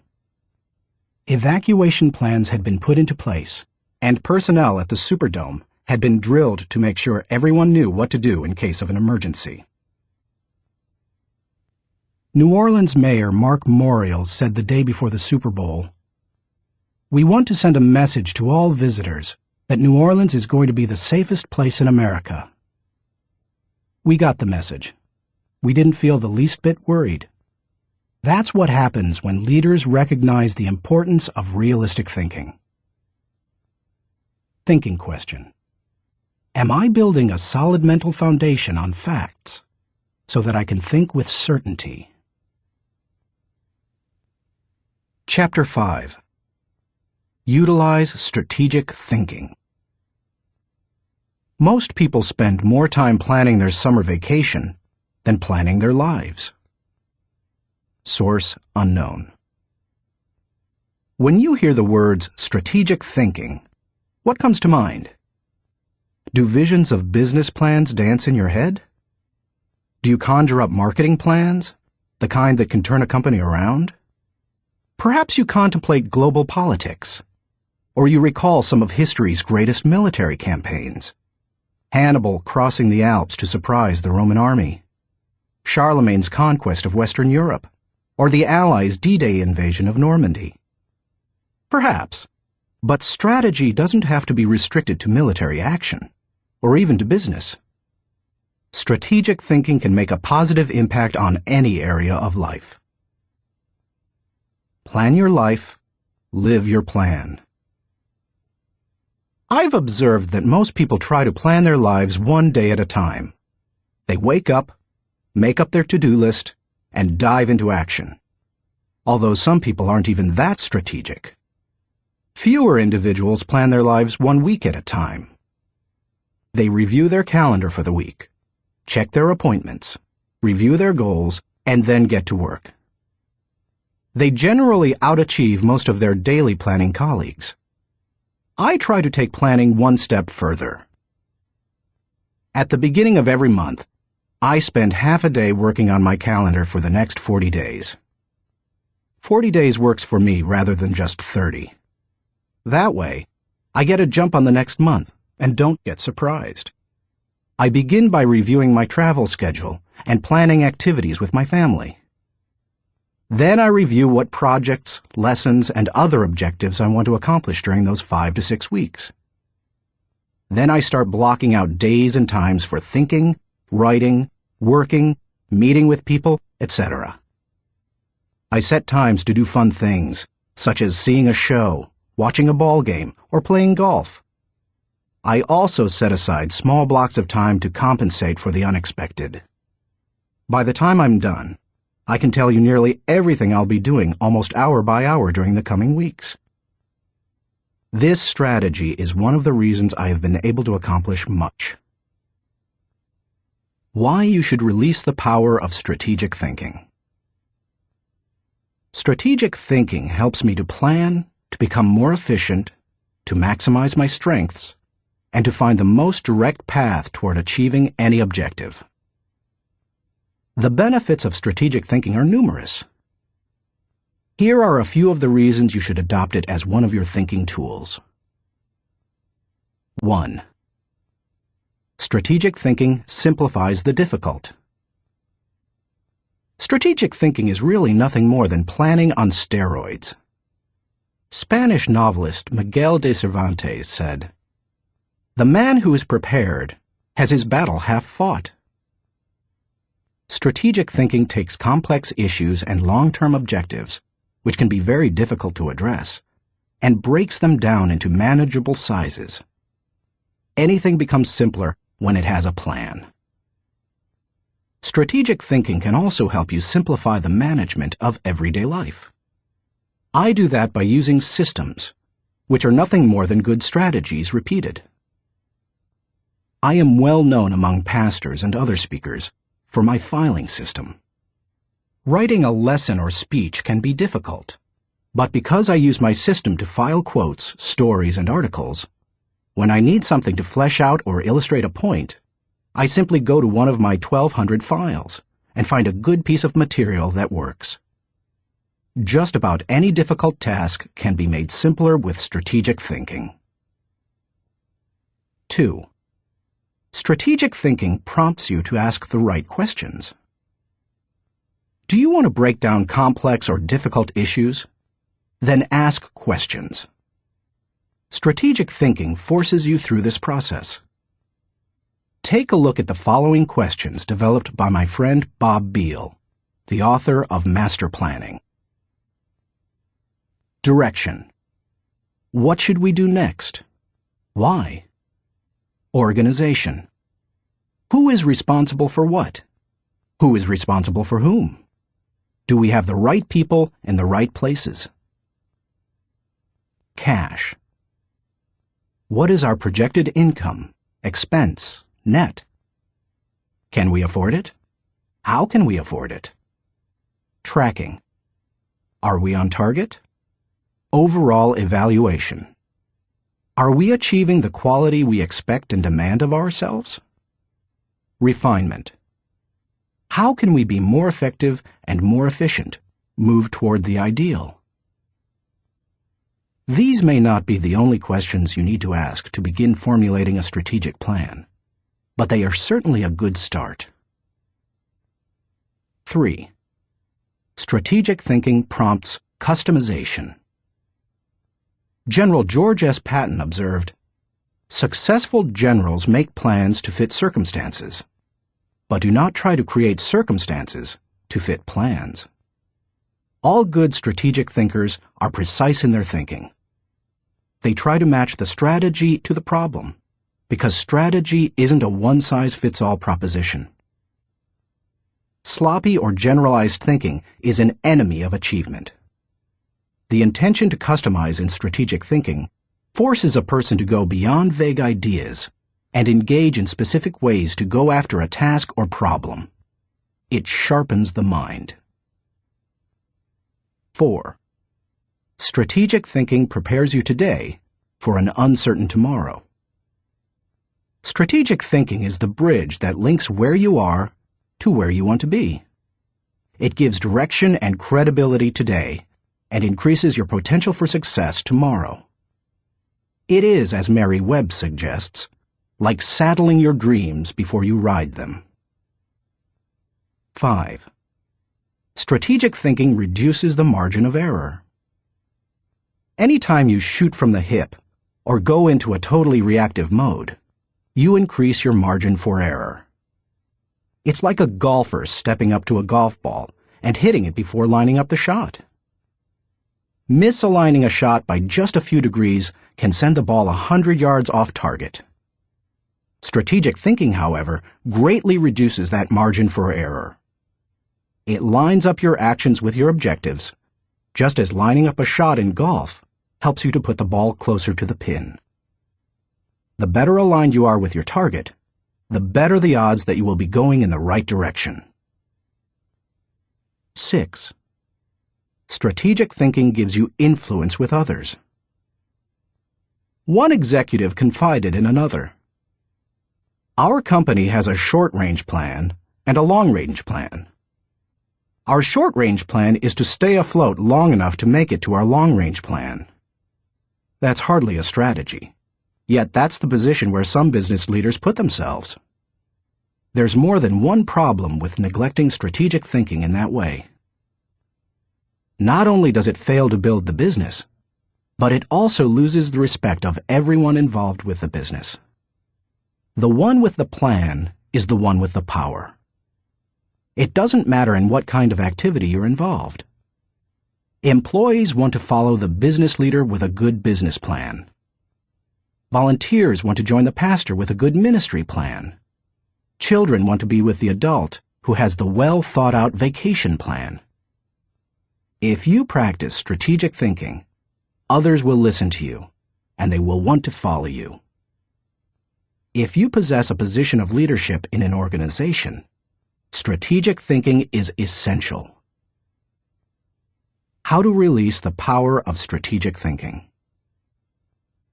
To become a better strategic thinker, able to formulate and implement plans that will achieve the desired objective, take the following guidelines to heart. 1.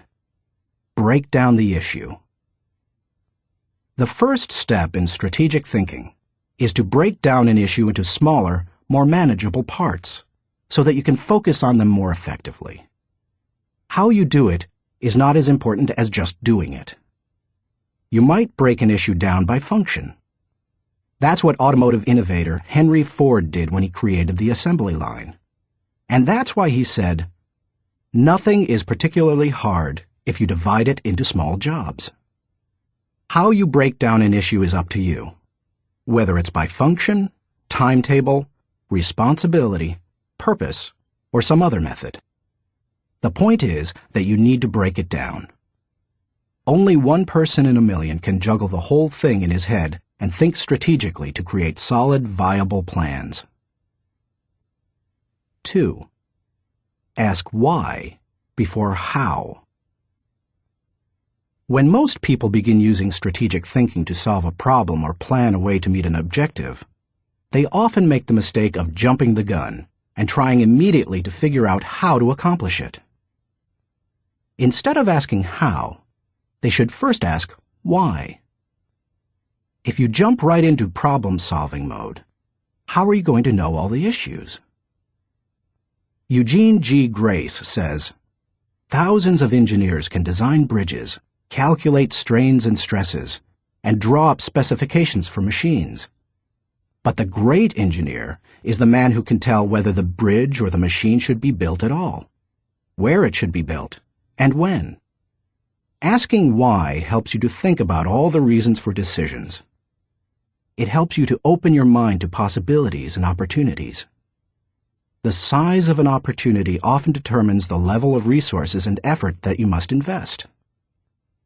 Big opportunities allow for big decisions. If you jump to how too quickly, you might miss that. 3. Identify the real issues and objectives. William Feather, author of The Business of Life, said, "Before it can be solved, a problem must be clearly defined. Too many people rush to solutions, and as a result, they end up solving the wrong problem. To avoid that, ask probing questions to expose the real issues. Challenge all of your assumptions. Collect information even after you think you've identified the issue. You may still have to act with incomplete data, but you don't want to jump to a conclusion before you gather enough information to begin identifying the real issue. Begin by asking, what else could be the real issue? You should also remove any personal agenda. More than almost anything else, that can cloud your judgment. Discovering your real situation and objectives is a major part of the battle. Once the real issues are identified, the solutions are often simple. 4. Review your resources.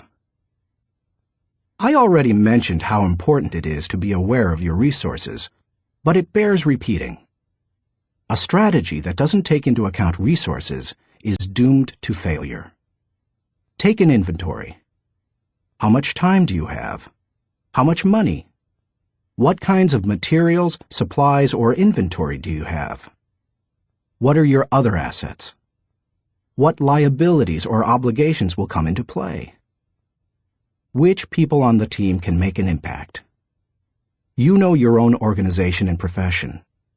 Figure out what resources you have at your disposal. 5.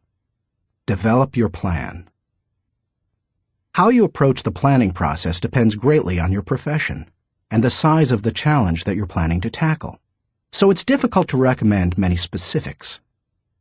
However, no matter how you go about planning, take this advice. Start with the obvious. When you tackle an issue or plan that way, it brings unity and consensus to the team, because everyone sees those things. Obvious elements build mental momentum and initiate creativity and intensity. The best way to create a road to the complex is to build on the fundamentals. 6. Put the right people in the right place. It's critical that you include your team as part of your strategic thinking. Before you can implement your plan, you must make sure that you have the right people in place. Even the best strategic thinking won't help if you don't take into account the people part of the equation. Look what happens if you miscalculate. Wrong person. Problems instead of potential. Wrong place. Frustration instead of fulfillment. Wrong plan. Grief instead of growth. Everything comes together, however, when you put together all three elements: the right person, the right place, and the right plan. 7. Keep repeating the process. My friend Olin Hendricks remarked, "Strategic thinking is like showering. You have to keep doing it." If you expect to solve any major problem once, you're in for disappointment. Little things such as filing or shopping systematically can be won easily through systems and personal discipline. But major issues need major strategic thinking time. What Thane Yost said is really true. The will to win is worthless if you do not have the will to prepare. If you want to be an effective strategic thinker, then you need to become a continuous strategic thinker. As I was working on this chapter, I came across an article in my local paper on the celebration of the Jewish Passover and how millions of American Jews read the order of service for their Seder, or Passover meal, from a small booklet produced by Maxwell House Coffee. For more than 70 years, the coffee company has produced the booklet, called a Haggadah, and during those years, it has distributed more than 40 million copies of it. I remember using them all my life, said Regina Witt, who is in her 50s. So does her mother, who is almost 90. It's our tradition. I think it would be very strange not to use them. So how did Maxwell House come to supply the booklets? It was the result of strategic thinking. 80 years ago, marketing man Joseph Jacobs advised that the company could sell coffee during Passover if the product were certified kosher by a rabbi. Since 1923, Maxwell House Coffee has been certified kosher for Passover. And then Jacobs suggested that if they gave away the Haggadah booklets, they could increase sales.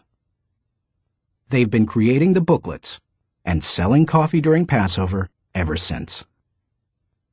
That's what can happen when you unleash the power of strategic thinking. Thinking question.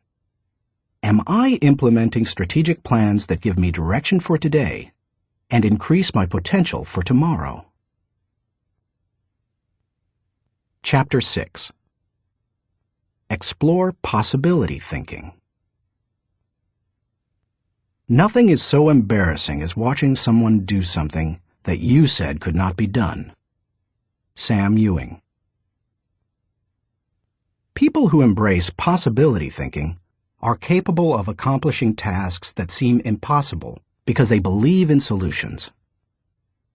Here are several reasons why you should become a possibility thinker.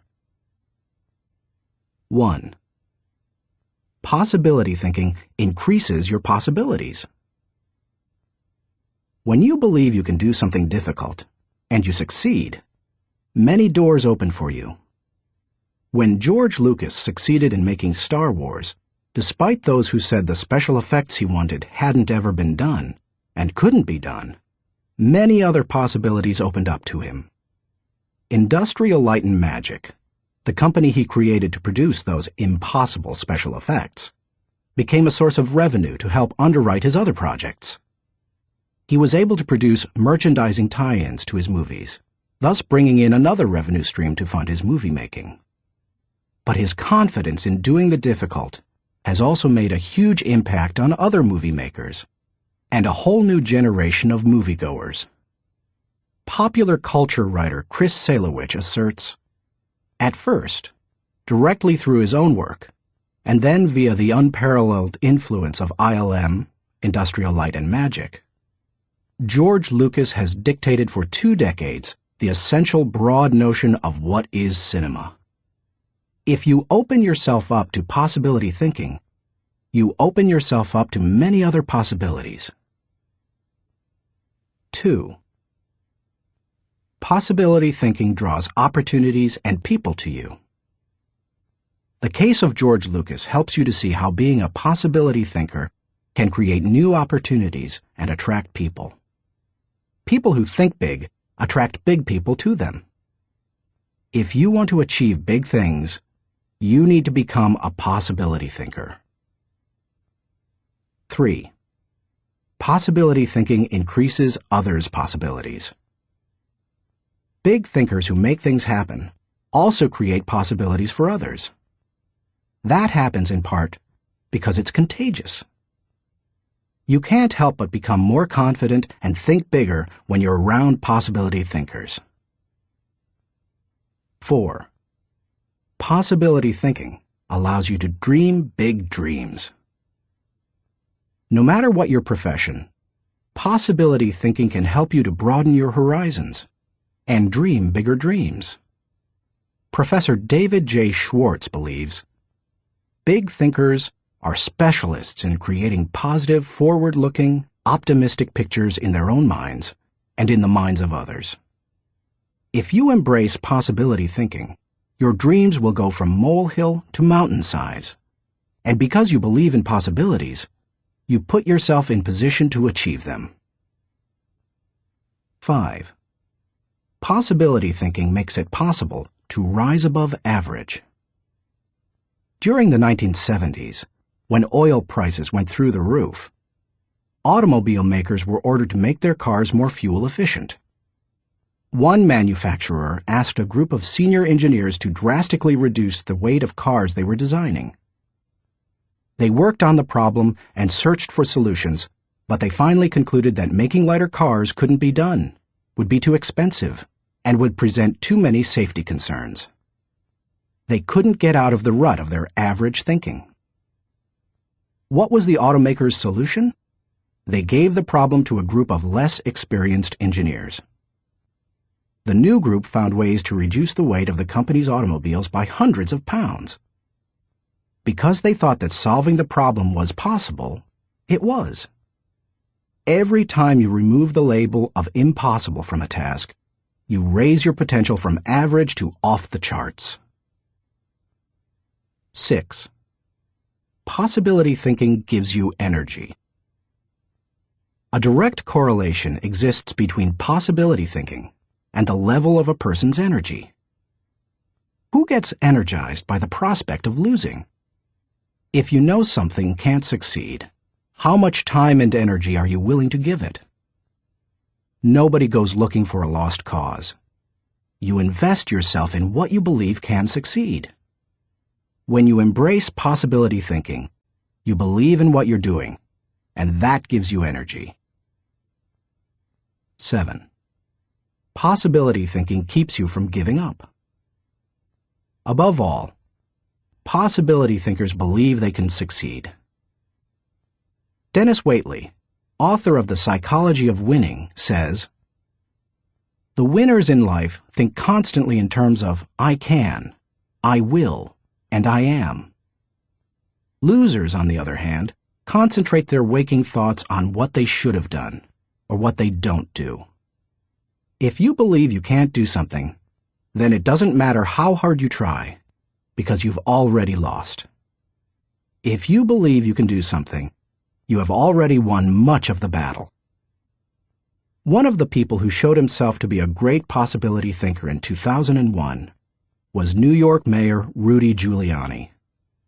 In the hours following the World Trade Center tragedy, Giuliani not only led the city through the chaos of the disaster, but he instilled confidence in everyone he touched.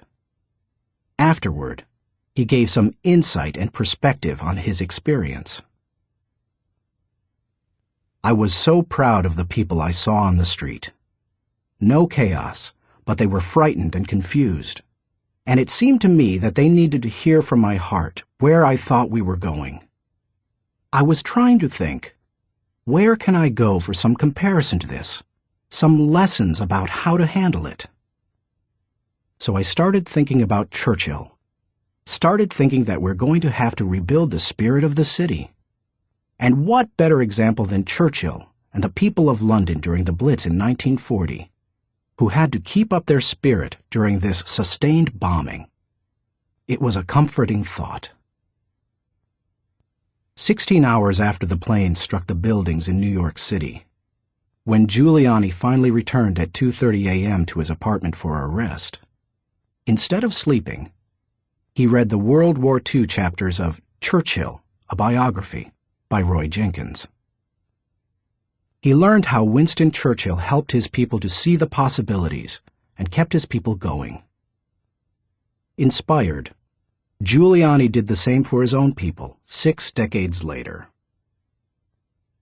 How to feel the energy of possibility thinking. If you are a naturally positive person who already embraces possibility thinking, then you're already tracking with me. However, some people, rather than being optimistic, are naturally negative or cynical. They believe that possibility thinkers are naive or foolish. If your thinking runs toward pessimism, let me ask you a question. How many highly successful people do you know who are continually negative? How many impossibility thinkers are you acquainted with who achieve big things? None. People with an "it can't be done" mindset have two choices. They can expect the worst and continually experience it, or they can change their thinking. That's what George Lucas did. Believe it or not, even though he is a possibility thinker, he is not a naturally positive person. He says, "I'm very cynical, and as a result, I think the defense I have against it is to be optimistic." In other words, he chooses to think positively. He sums it up this way. As corny as it sounds, the power of positive thinking goes a long way. So determination and positive thinking combined with talent, combined with knowing your craft, that may sound like a naive point of view, but at the same time, it's worked for me, and it's worked for all my friends. So I have come to believe it. If you want possibility thinking to work for you, then begin by following these suggestions. 1. Stop focusing on the impossibilities. The first step in becoming a possibility thinker is to stop yourself from searching for and dwelling on what's wrong with any given situation. Sports psychologist Bob Rotella recounts, "I tell people, if you don't want to get into positive thinking, that's okay. Just eliminate all the negative thoughts from your mind, and whatever's left will be fine."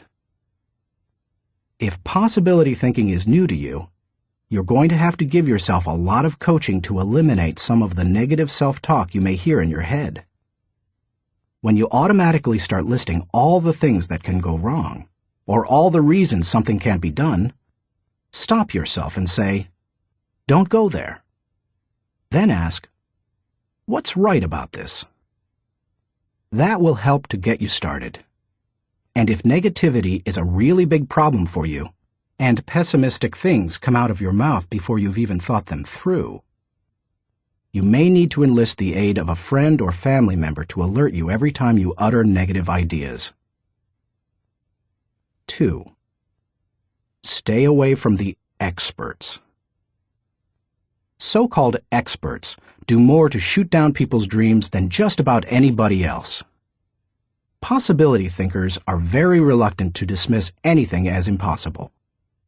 Rocket pioneer Wernher von Braun said, "I have learned to use the word impossible with the greatest of caution." And Napoleon Bonaparte declared, "The word impossible is not in my dictionary." If you feel you must take the advice of an expert, however, then heed the words of John Andrew Holmes, who asserted, "Never tell a young person that something cannot be done." God may have been waiting centuries for somebody ignorant enough of the impossible to do that thing. If you want to achieve something, give yourself permission to believe it is possible, no matter what experts might say. 3. Look for possibilities in every situation. Becoming a possibility thinker is more than just refusing to let yourself be negative. It's something more.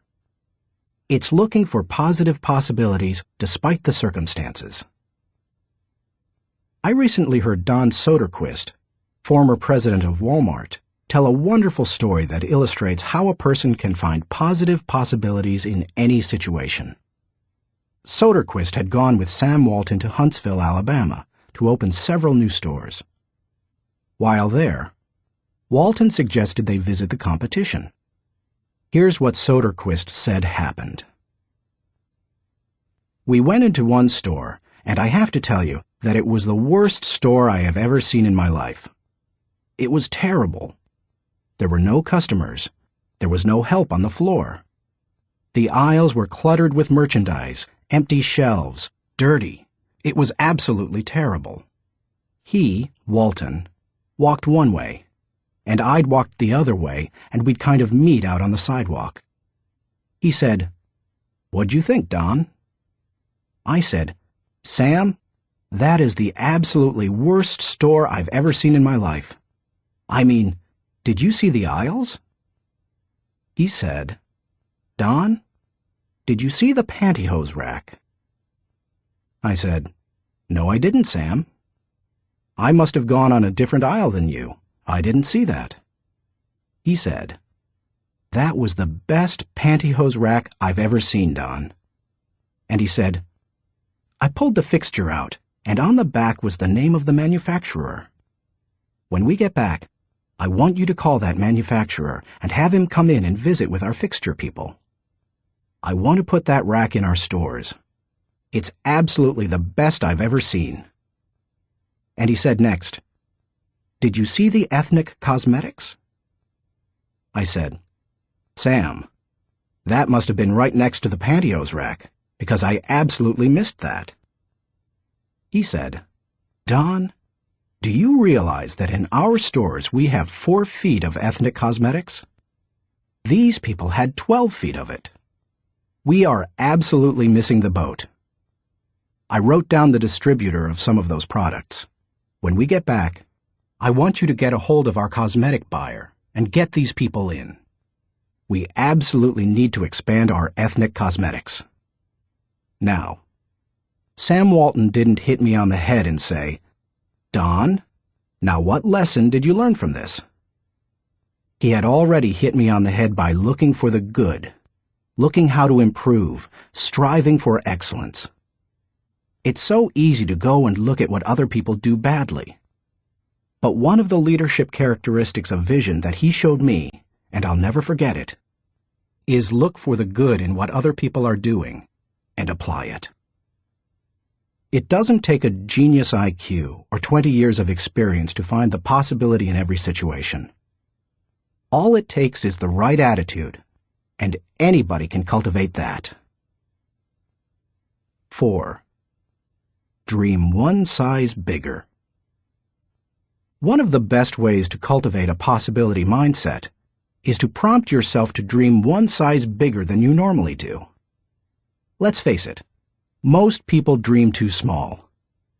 They don't think big enough. Henry Curtis advises, "Make your plans as fantastic as you like, because 25 years from now, they will seem mediocre. Make your plans 10 times as great as you first planned, and 25 years from now, you will wonder why you did not make them 50 times as great." If you push yourself to dream more expansively, to imagine your organization one size bigger, to make your goals at least a step beyond what makes you comfortable, you will be forced to grow. And it will set you up to believe in greater possibilities. 5. Question the status quo. Most people want their lives to keep improving, yet they value peace and stability at the same time. People often forget that you can't improve and still stay the same. Growth means change. Change requires challenging the status quo. If you want greater possibilities, you can't settle for what you have now. When you become a possibility thinker, you will face many people who will want you to give up your dreams and embrace the status quo.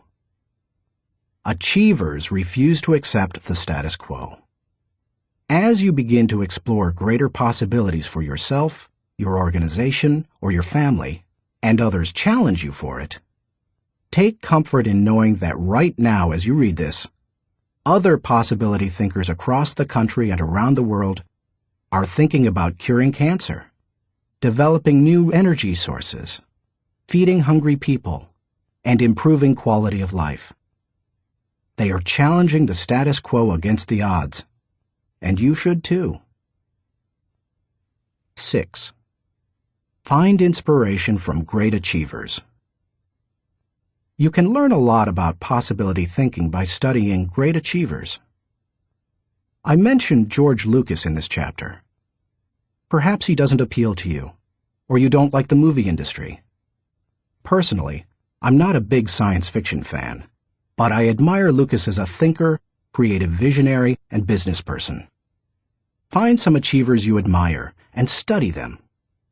Look for people with the attitude of Robert F. Kennedy, who popularized George Bernard Shaw's stirring statement. Some men see things as they are and say, "Why?" I dream of things that never were and say, "Why not?" I know possibility thinking isn't in style with many people. So call it what you like. The will to succeed, belief in yourself, confidence in your ability, faith. It's really true. People who believe that they can't, don't. But if you believe you can, you can. That's the power of possibility thinking. Thinking question. Am I unleashing the enthusiasm of possibility thinking to find solutions for even seemingly impossible situations? Chapter 7. Learn from reflective thinking. To doubt everything, or to believe everything, are two equally convenient solutions. Both dispense with the necessity of reflection. Jules-Henri Poincaré. The pace of our society does not encourage reflective thinking. Most people would rather act than think. Now, don't get me wrong. I'm a person of action. I have very high energy, and I like to see things accomplished. But I'm also a reflective thinker. Reflective thinking is like the crock pot of the mind. It encourages your thoughts to simmer until they're done. As I go through this process, my goal is to reflect so that I might learn from my successes and mistakes, discover what I should try to repeat, and determine what I should change. It is always a valuable exercise. By mentally visiting past situations, you can think with greater understanding. 1. Reflective thinking gives you true perspective.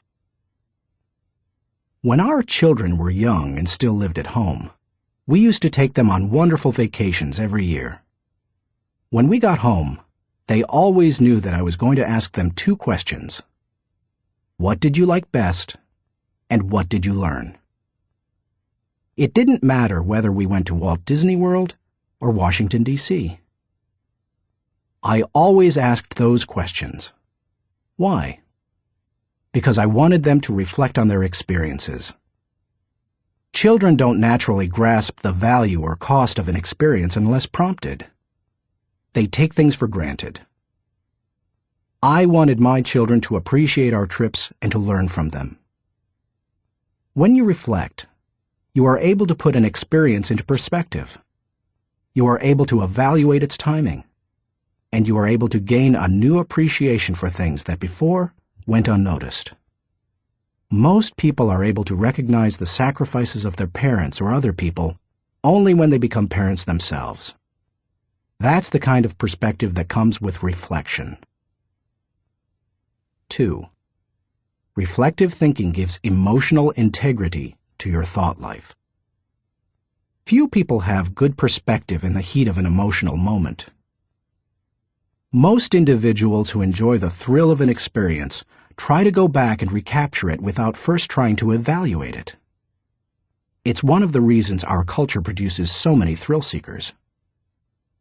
Likewise, those who survive a traumatic experience usually avoid similar situations at all costs, which sometimes ties them into emotional knots. Reflective thinking enables you to distance yourself from the intense emotions of particularly good or bad experiences and see them with fresh eyes. You can see the thrills of the past in the light of emotional maturity and examine tragedies in the light of truth and logic. That process can help a person to stop carrying around a bunch of negative emotional baggage. President George Washington observed, "We ought not to look back unless it is to derive useful lessons from past errors, and for the purpose of profiting by dearly bought experience. Any feeling that can stand up to the light of truth and can be sustained over time has emotional integrity and is therefore worthy of your mind and heart." 3. Reflective thinking increases your confidence in decision-making. Have you ever made a snap judgment and later wondered if you did the right thing? Everybody has.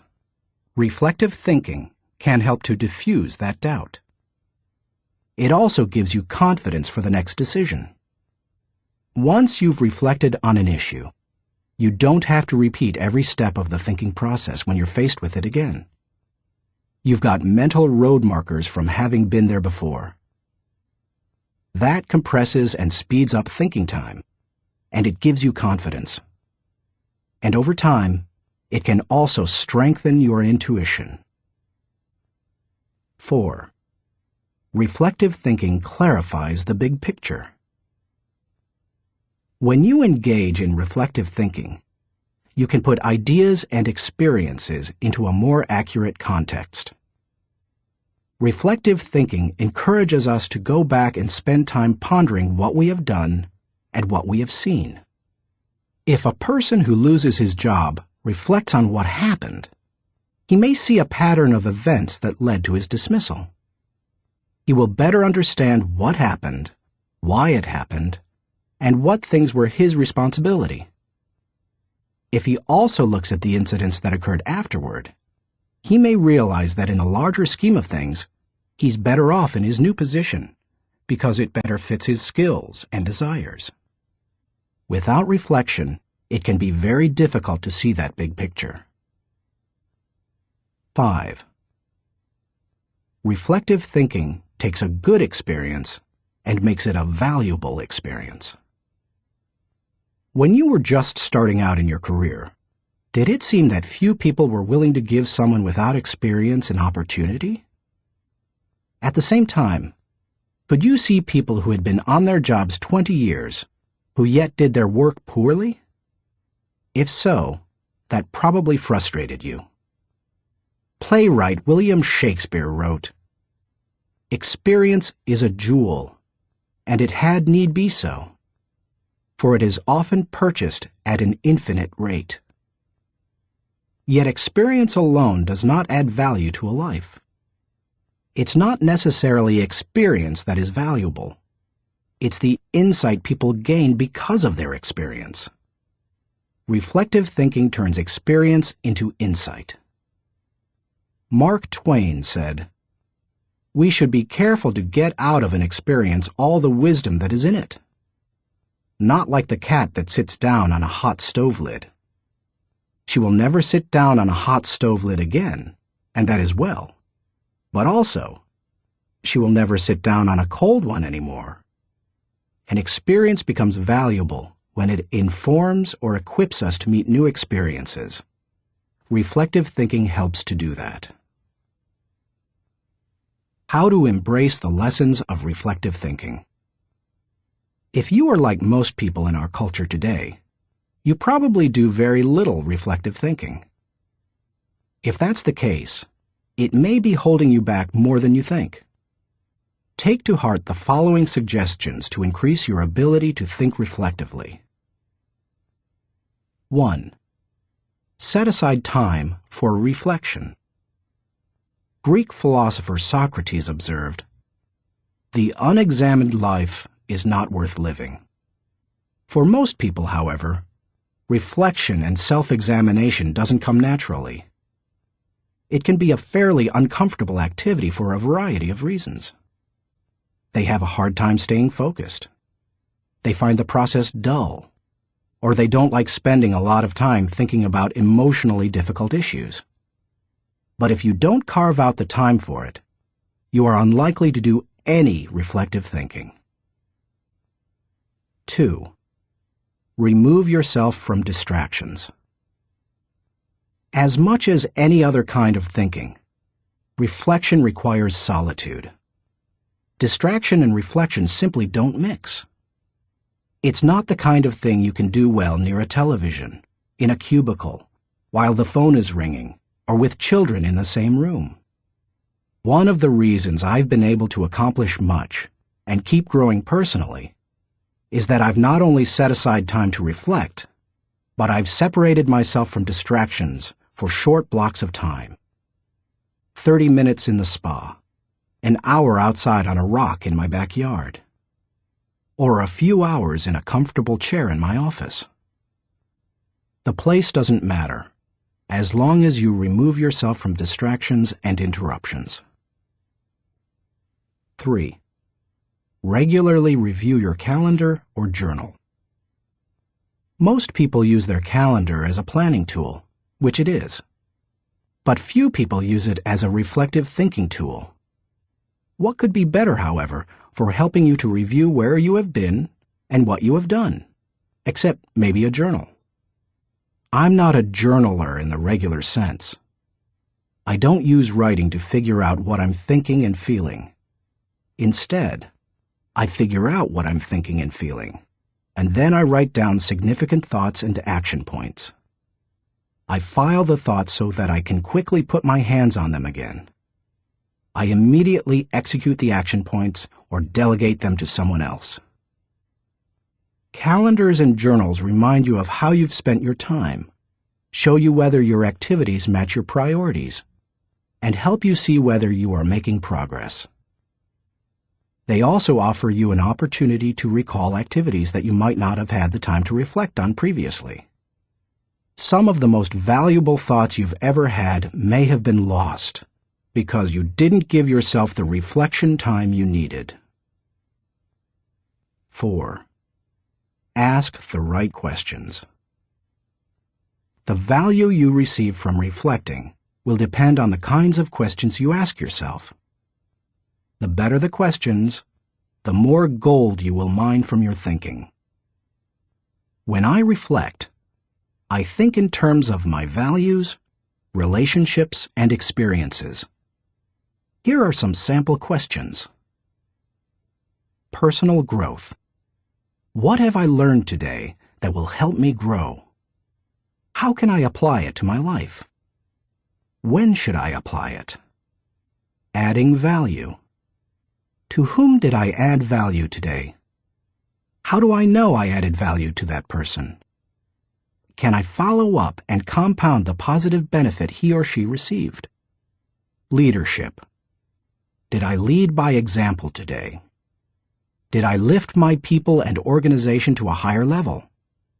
What did I do, and how did I do it? Personal faith. Did I represent God well today? Did I practice the golden rule? Have I walked the second mile with someone?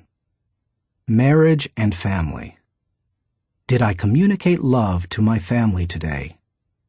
How did I show that love? Did they feel it? Did they return it? Inner circle. Have I spent enough time with my key players? What can I do to help them be more successful? In what areas can I mentor them? Discoveries. What did I encounter today to which I need to give more thinking time? Are there lessons to be learned? Are there things to be done? How you organize your reflection time is up to you. You may want to adapt my pattern to your own values. Or you can try a system that my friend Dick Biggs uses. He creates 3 columns on a sheet of paper. Year, turning point, impact. This system is good for reflecting on the bigger picture. Dick used it to see patterns in his life, such as when he moved to Atlanta and was encouraged by a new teacher to write. You could just as easily write event, significance, and action point on a page to help you benefit from reflective thinking. The main thing is to create questions that work for you and write down any significant thoughts that come to you during the reflection time. 5. Cement your learning through action. Writing down the good thoughts that come out of your reflective thinking has value. But nothing helps you to grow like putting your thoughts into action. To do that, you must be intentional. When you read a good book, for example, there are always good thoughts, quotes, or lessons that you can take away from it and use yourself. I always mark the takeaways in a book and then reread them when I'm done with the book.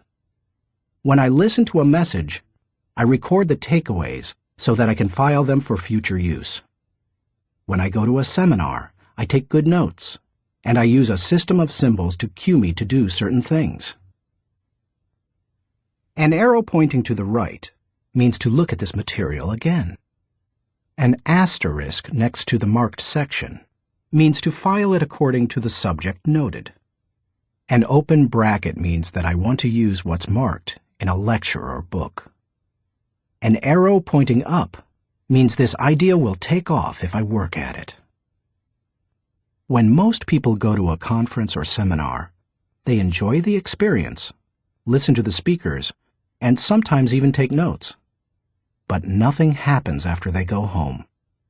They like many of the concepts they hear, but when they close their notebooks, they don't think about them again. When that happens, they receive little more than a temporary surge of motivation. When you go to a conference, revisit what you heard, reflect on it, and then put it into action, it can change your life. Ultimately, reflective thinking has three main values. It gives me perspective within context. It allows me to continually connect with my journey. And it provides counsel and direction concerning my future. It is an invaluable tool to my personal growth. Few things in life can help me learn and improve the way reflective thinking can. Thinking question. Am I regularly revisiting the past to gain a true perspective and think with understanding? Chapter 8. Question popular thinking. I'm not an answering machine. I'm a questioning machine. If we have all the answers, how come we're in such a mess? Douglas Cardinal. Economist John Maynard Keynes, whose ideas profoundly influenced economic theory and practices in the 20th century, asserted, "The difficulty lies not so much in developing new ideas as in escaping from the old ones." Going against popular thinking can be difficult, whether you're a business person bucking company tradition, a pastor introducing new types of music to his church, a new mother rejecting old wives' tales handed down from her parents, or a teenager ignoring currently popular styles. Many of the ideas in this book go against popular thinking. If you value popularity over good thinking, then you will severely limit your potential to learn the types of thinking encouraged by this book. Popular thinking is too average to understand the value of good thinking, too inflexible to realize the impact of changed thinking, too lazy to master the process of intentional thinking, too small to see the wisdom of big-picture thinking, too satisfied to unleash the potential of focused thinking, too traditional to discover the joy of creative thinking, too naive to recognize the importance of realistic thinking, too undisciplined to release the power of strategic thinking, too limiting to feel the energy of possibility thinking, too trendy to embrace the lessons of reflective thinking, too shallow to question the acceptance of popular thinking, too proud to encourage the participation of shared thinking, too self-absorbed to experience the satisfaction of unselfish thinking, and too uncommitted to enjoy the return of bottom-line thinking. If you want to become a good thinker, then start preparing yourself for the possibility of becoming unpopular. Why you should question the acceptance of popular thinking. I've given you some broad reasons for questioning the acceptance of popular thinking. Now, allow me to be more specific. 1. Popular thinking sometimes means not thinking. My friend Kevin Myers sums up the idea of popular thinking by saying, "The problem with popular thinking is that it doesn't require you to think at all. Good thinking is hard work. If it were easy, everybody would be a good thinker. Unfortunately, many people try to live life the easy way. They don't want to do the hard work of thinking or pay the price of success. It's easier to do what other people do and hope that they thought it out." Look at the stock market recommendations of some experts.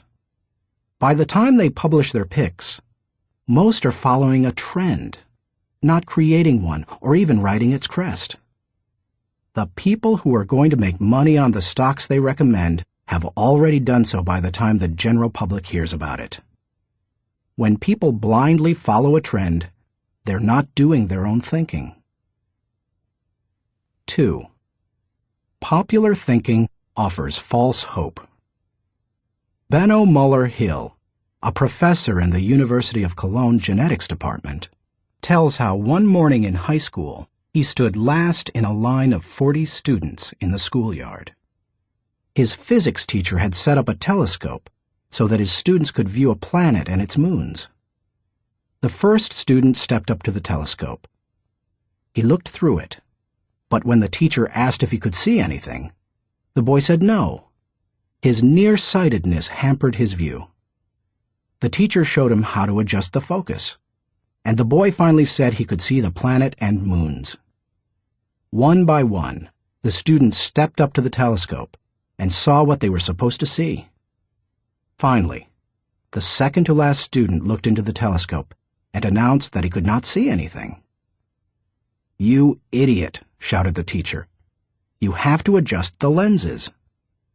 The student tried, but he finally said, "I still can't see anything. It is all black." The teacher, disgusted, looked through the telescope himself, and then looked up with a strange expression. The lens cap still covered the telescope. None of the students had been able to see anything. Many people look for safety and security in popular thinking. They figure that if a lot of people are doing something, then it must be right. It must be a good idea. If most people accept it, then it probably represents fairness, equality, compassion, and sensitivity, right? Not necessarily. Popular thinking said the Earth was the center of the universe. Yet Copernicus studied the stars and planets and proved mathematically that the Earth and the other planets in our solar system revolved around the sun. Popular thinking said surgery didn't require clean instruments. Yet Joseph Lister studied the high death rates in hospitals and introduced antiseptic practices that immediately saved lives. Popular thinking said that women shouldn't have the right to vote. Yet people like Emmeline Pankhurst and Susan B. Anthony fought for and won that right. Popular thinking put the Nazis into power in Germany. Yet Hitler's regime murdered millions and nearly destroyed Europe. We must always remember there is a huge difference between acceptance and intelligence. People may say that there's safety in numbers, but that's not always true. Sometimes it's painfully obvious that popular thinking isn't good and right. Other times, it's less evident. For example, consider the staggering number of people in the United States who have run up large amounts of debt on their credit cards. Anyone who is financially astute will tell you that's a bad idea. Yet millions follow right along with the popular thinking of buy now, pay later. And so they pay and pay and pay. Many promises of popular thinking ring hollow. Don't let them fool you. 3. Popular thinking is slow to embrace change. Popular thinking loves the status quo. It puts its confidence in the idea of the moment and holds on to it with all its might. As a result, It resists change and dampens innovation. Donald M. Nelson, former president of the Society of Independent Motion Picture Producers, criticized popular thinking when he asserted, "We must discard the idea that past routine, past ways of doing things are probably the best ways. On the contrary, we must assume that there is probably a better way to do almost everything. We must stop assuming that a thing which never has been done before probably cannot be done at all." 4. Popular thinking brings only average results. The bottom line? Popular thinking brings mediocre results. Here is popular thinking in a nutshell. Popular equals normal equals average. It's the least of the best and the best of the least. We limit our success when we adopt popular thinking. It represents putting in the least energy to just get by. You must reject common thinking if you want to accomplish uncommon results. How to question the acceptance of popular thinking. Popular thinking has often proved to be wrong and limiting. Questioning it isn't necessarily hard once you cultivate the habit of doing so. The difficulty is in getting started. Begin by doing the following things. 1. Think before you follow. Many individuals follow others almost automatically. Sometimes they do so because they desire to take the path of least resistance. Other times they fear rejection, or they believe there's wisdom in doing what everyone else does. But if you want to succeed, you need to think about what's best, not what's popular. Challenging popular thinking requires a willingness to be unpopular and go outside of the norm. Following the tragedy of September 11, 2001, for example, few people willingly chose to travel by plane. But that was the best time to travel. Crowds were down, security was up, and airlines were cutting prices. About a month after the tragedy, my wife Margaret and I heard that Broadway shows had lots of seats and many New York hotel rooms remained empty. Popular thinking said, "Stay away from New York." We used that as an opportunity. We got cheap plane tickets to the city, booked a room in a great hotel for about half price, and got tickets to the most sought-after show, The Producers. As we took our seats in the theater, we sat next to a woman beside herself with excitement.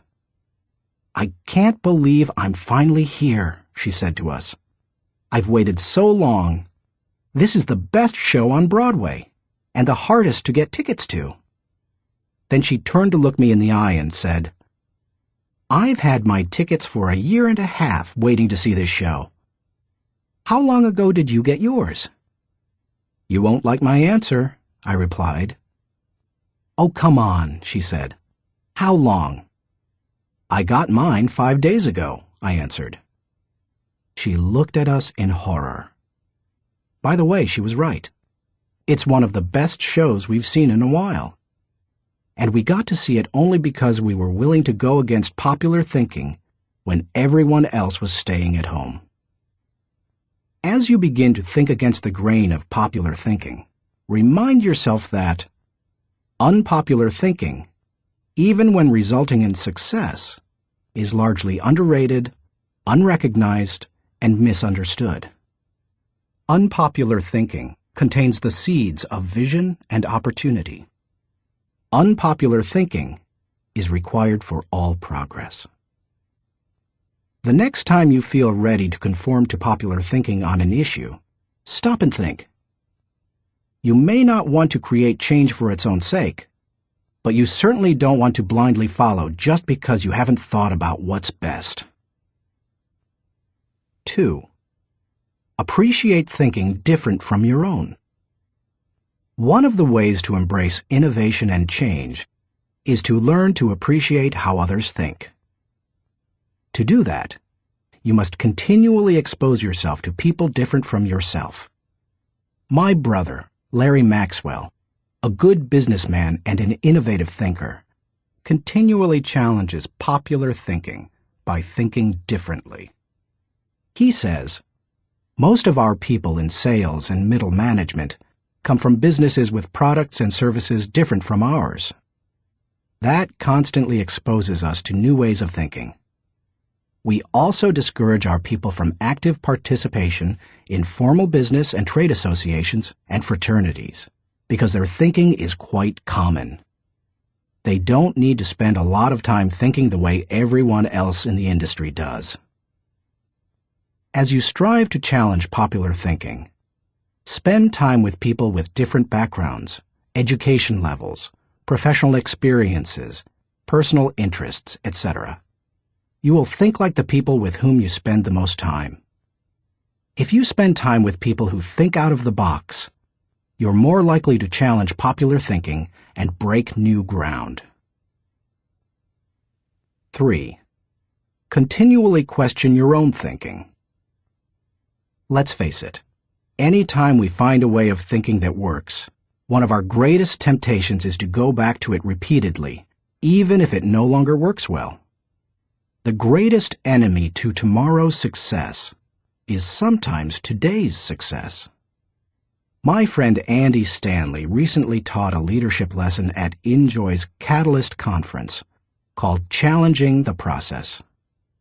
He described how progress must be preceded by change, and he pointed out many of the dynamics involved in questioning popular thinking. In an organization, he said, we should remember that every tradition was originally a good idea, and perhaps even revolutionary. But every tradition may not be a good idea for the future. In your organization, if you were involved in putting into place what currently exists, then it's likely that you will resist change, even change for the better. That's why it's important to challenge your own thinking. If you're too attached to your own thinking and how everything is done now, then nothing will change for the better. 4. Try new things in new ways. When was the last time you did something for the first time? Do you avoid taking risks or trying new things? One of the best ways to get out of the rut of your own thinking is to innovate. You can do that in little everyday ways. Drive to work a different way from normal. Order an unfamiliar dish at your favorite restaurant. Ask a different colleague to help you with a familiar project. Take yourself off of autopilot. Unpopular thinking asks questions and seeks options. In 1997, my 3 companies moved to Atlanta, Georgia. It's a great city, but traffic at peak times can get crazy. Immediately after moving here, I began looking for and testing alternative routes to desired destinations so that I would not be caught in traffic. From my house to the airport, for example, I have discovered and used 9 routes within 8 miles and 12 minutes from one another. Often, I am amazed to see people sitting on the freeway when they could be moving forward on an alternative route. What is the problem? Too many people have not tried new things in new ways. It is true. Most people are more satisfied with old problems than committed to finding new solutions. How you go about doing new things in new ways is not as important as making sure you do it. Besides, if you try to do new things in the same way that everyone else does, are you really going against popular thinking? Get out there and do something different today. 5. Get used to being uncomfortable. When it comes right down to it, popular thinking is comfortable. It's like an old recliner adjusted to all the owner's idiosyncrasies. The problem with most old recliners is that no one has looked at them lately. If so, they'd agree that it's time to get a new one. If you want to reject popular thinking in order to embrace achievement, you'll have to get used to being uncomfortable. If you embrace unpopular thinking, and make decisions based on what works best and what is right, rather than what is commonly accepted, know this: in your early years, you won't be as wrong as people think you are. In your later years, you won't be as right as people think you are. And all through the years, you will be better than you thought you could be. Thinking question. Am I consciously rejecting the limitations of common thinking in order to accomplish uncommon results? Chapter 9. Benefit from shared thinking. None of us is as smart as all of us. Ken Blanchard. Good thinkers, especially those who are also good leaders, understand the power of shared thinking. They know that when they value the thoughts and ideas of others, they receive the compounding results of shared thinking and accomplish more than they ever could on their own. Those who participate in shared thinking understand the following. 1. Shared thinking is faster than solo thinking. We live in a truly fast-paced world. To function at its current rate of speed, we can't go it alone.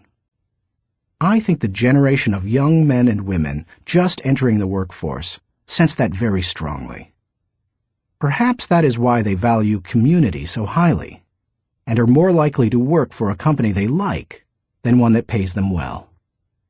Working with others is like giving yourself a shortcut. If you want to learn a new skill quickly, how do you do it? Do you go off by yourself and figure it out? Or do you get someone to show you how?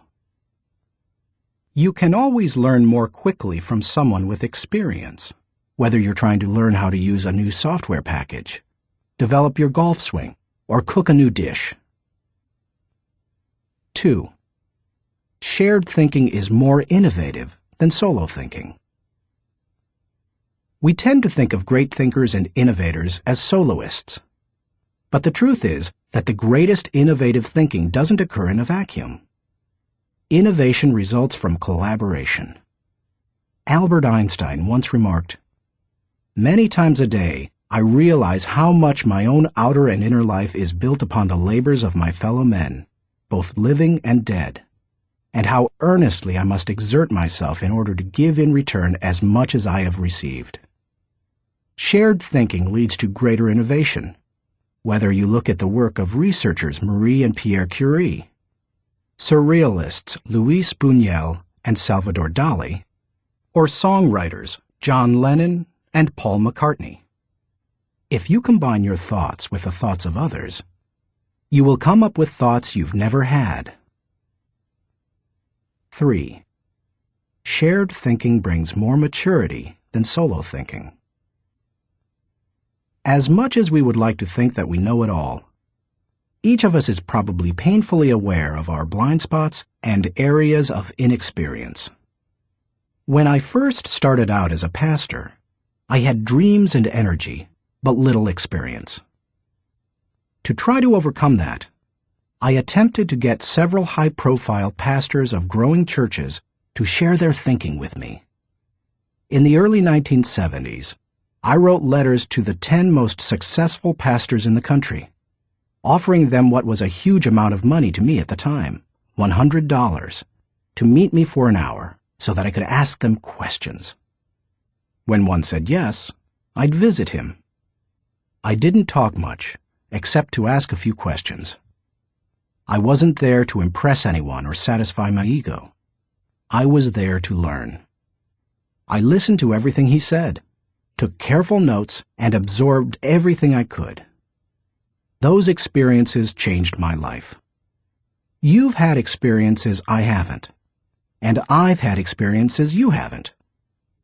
Put us together, and we bring a broader range of personal history, and therefore maturity, to the table. If you don't have the experience you need, hook up with someone who does. 4. Shared thinking is stronger than solo thinking. Philosopher-poet Johann Wolfgang von Goethe said, To accept good advice is but to increase one's own ability. Two heads are better than one when they are thinking in the same direction. It's like harnessing two horses to pull a wagon. They are stronger pulling together than either is individually. But did you know that when they pull together, they can move more weight than the sum of what they can move individually? A synergy comes from working together.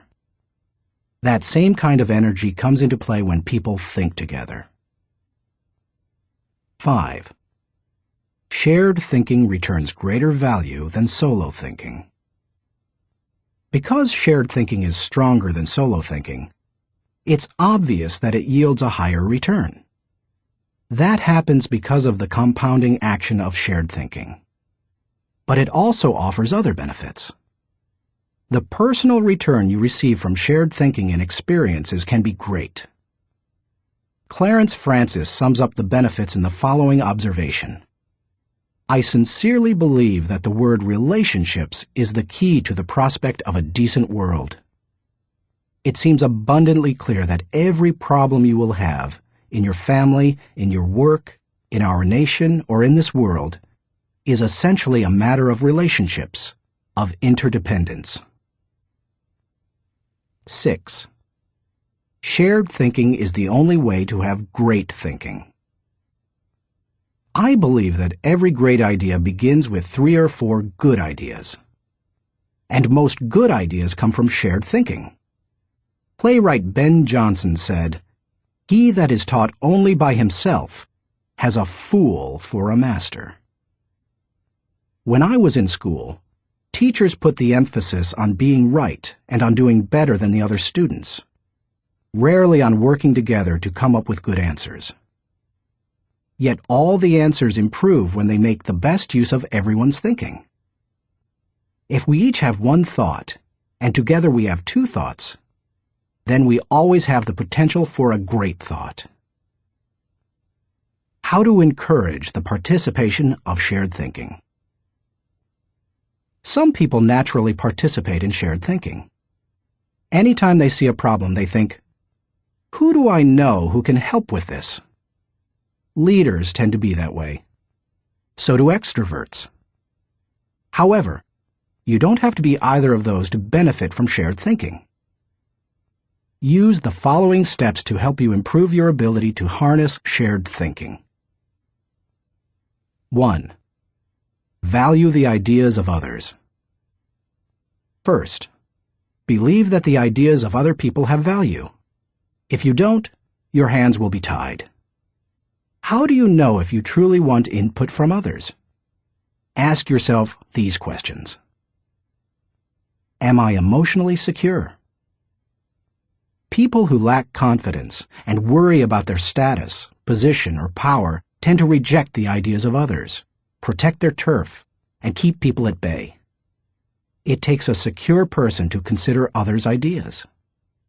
Years ago, an emotionally insecure person took a key position on my board of directors. After a couple of meetings, it became obvious to the other board members that this individual would not positively contribute to the organization. I asked a seasoned leader on the board, "Why does this person always do and say things that hinder our progress?" I'll never forget his reply. Hurting people hurt people. Do I place value on people? You won't value the ideas of a person if you don't value and respect the person himself or herself. Have you ever considered your conduct around people you value versus those you don't? Look at the differences. If I value people, I want to spend time with them. If I don't value people, I don't want to be around them. If I value people, I listen to them. If I don't value people, I neglect to listen. If I value people, I want to help them. If I don't value people, I don't offer them help. If I value people, I am influenced by them. If I don't value people, I ignore them. If I value people, I respect them. If I don't value people, I am indifferent. Do I value the interactive process? A wonderful synergy often occurs as the result of shared thinking. It can take you places you've never been. Publisher Malcolm Forbes asserted, "Listening to advice often accomplishes far more than heeding it." I must say, I didn't always value shared thinking. For many years, I tended to withdraw when I wanted to develop ideas. Only reluctantly did I work on ideas with others. When a colleague challenged me on this, I started to analyze my hesitancy. I realized that it went back to my college experience. Some days in the classroom, I could tell that a teacher was unprepared to lecture, and instead spent the class time asking us to give our uninformed opinions on a subject. Most of the time, the opinions seemed no better than mine. I had come to class so that the professor could teach me. I realized that the process of shared ideas wasn't the problem. It was who was doing the talking. Shared thinking is only as good as the people doing the sharing. Since learning that lesson, I have embraced the interactive process, and now I believe it is one of my strengths. Still, I always think about whom I bring around the table for a shared thinking session. I'll tell you my guidelines for whom I invite later in this chapter. You must open yourself up to the idea of sharing ideas before you will engage in the process of shared thinking. 2. Move from competition to cooperation. Jeffrey J. Fox, author of How to Become CEO, says, "Always be on the lookout for ideas. Be completely indiscriminate as to the source. Get ideas from customers, children, competitors, other industries, or cab drivers. It doesn't matter who thought of an idea." A person who values cooperation desires to complete the ideas of others, not compete with them. If someone asks you to share ideas, focus on helping the team, not getting ahead personally. And if you are the one who brings people together to share their thoughts, praise the idea more than the source of the idea. If the best idea always wins, rather than the person who offered it, then all will share their thoughts with greater enthusiasm. 3. Have an agenda when you meet. I enjoy spending time with certain people, whether we discuss ideas or not. My wife Margaret, my children, my grandchildren, my parents. Though we often do discuss ideas, it doesn't bother me if we don't. We are family. When I spend time with nearly anyone else in my life, however, I have an agenda. I know what I want to accomplish. The more I respect the wisdom of the person, the more I listen. For example, when I meet with someone I'm mentoring, I let the person ask the questions, but I expect to do most of the talking. When I meet with someone who mentors me, like Bill Bright, I mostly keep my mouth shut. In other relationships, the give and take is more even. But no matter with whom I meet, I have a reason for getting together, and I have an expectation for what I'll give to it and get from it. That's true whether it's for business or pleasure. 4. Get the right people around the table. To get anything of value out of shared thinking, you need to have people around the table who bring something to the table. As you prepare to ask people to participate in shared thinking, use the following criteria for the selection process. Choose people whose greatest desire is the success of the ideas. People who can add value to another's thoughts. People who can emotionally handle quick changes in the conversation. People who appreciate the strengths of others in areas where they are weak. People who understand their place of value at the table. People who place what is best for the team before themselves. People who can bring out the best thinking in the people around them. People who possess maturity, experience, and success in the issue under discussion. People who will take ownership and responsibility for decisions. People who will leave the table with a we attitude, not a me attitude. Too often we choose our brainstorming partners based on feelings of friendship or circumstances or convenience. But that doesn't help us to discover and create the ideas of the highest order. Who we invite to the table makes all the difference. 5. Compensate good thinkers and collaborators well. Successful organizations practice shared thinking. If you lead an organization, department, or team, then you can't afford to be without people who are good at shared thinking. As you recruit and hire, look for good thinkers who value others, have experience with the collaborative process, and are emotionally secure. Then, pay them well, and challenge them to use their thinking skills and share their ideas often. Nothing adds value like a lot of good thinkers putting their minds together. No matter what you're trying to accomplish, you can do it better with shared thinking.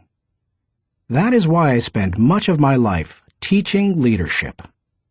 Good leadership helps to put together the right people at the right time for the right purpose so that everybody wins. All it takes is the right people and a willingness to participate in shared thinking. Thinking question. Am I consistently including the heads of others to think over my head and achieve compounding results? Chapter 10. Practice unselfish thinking.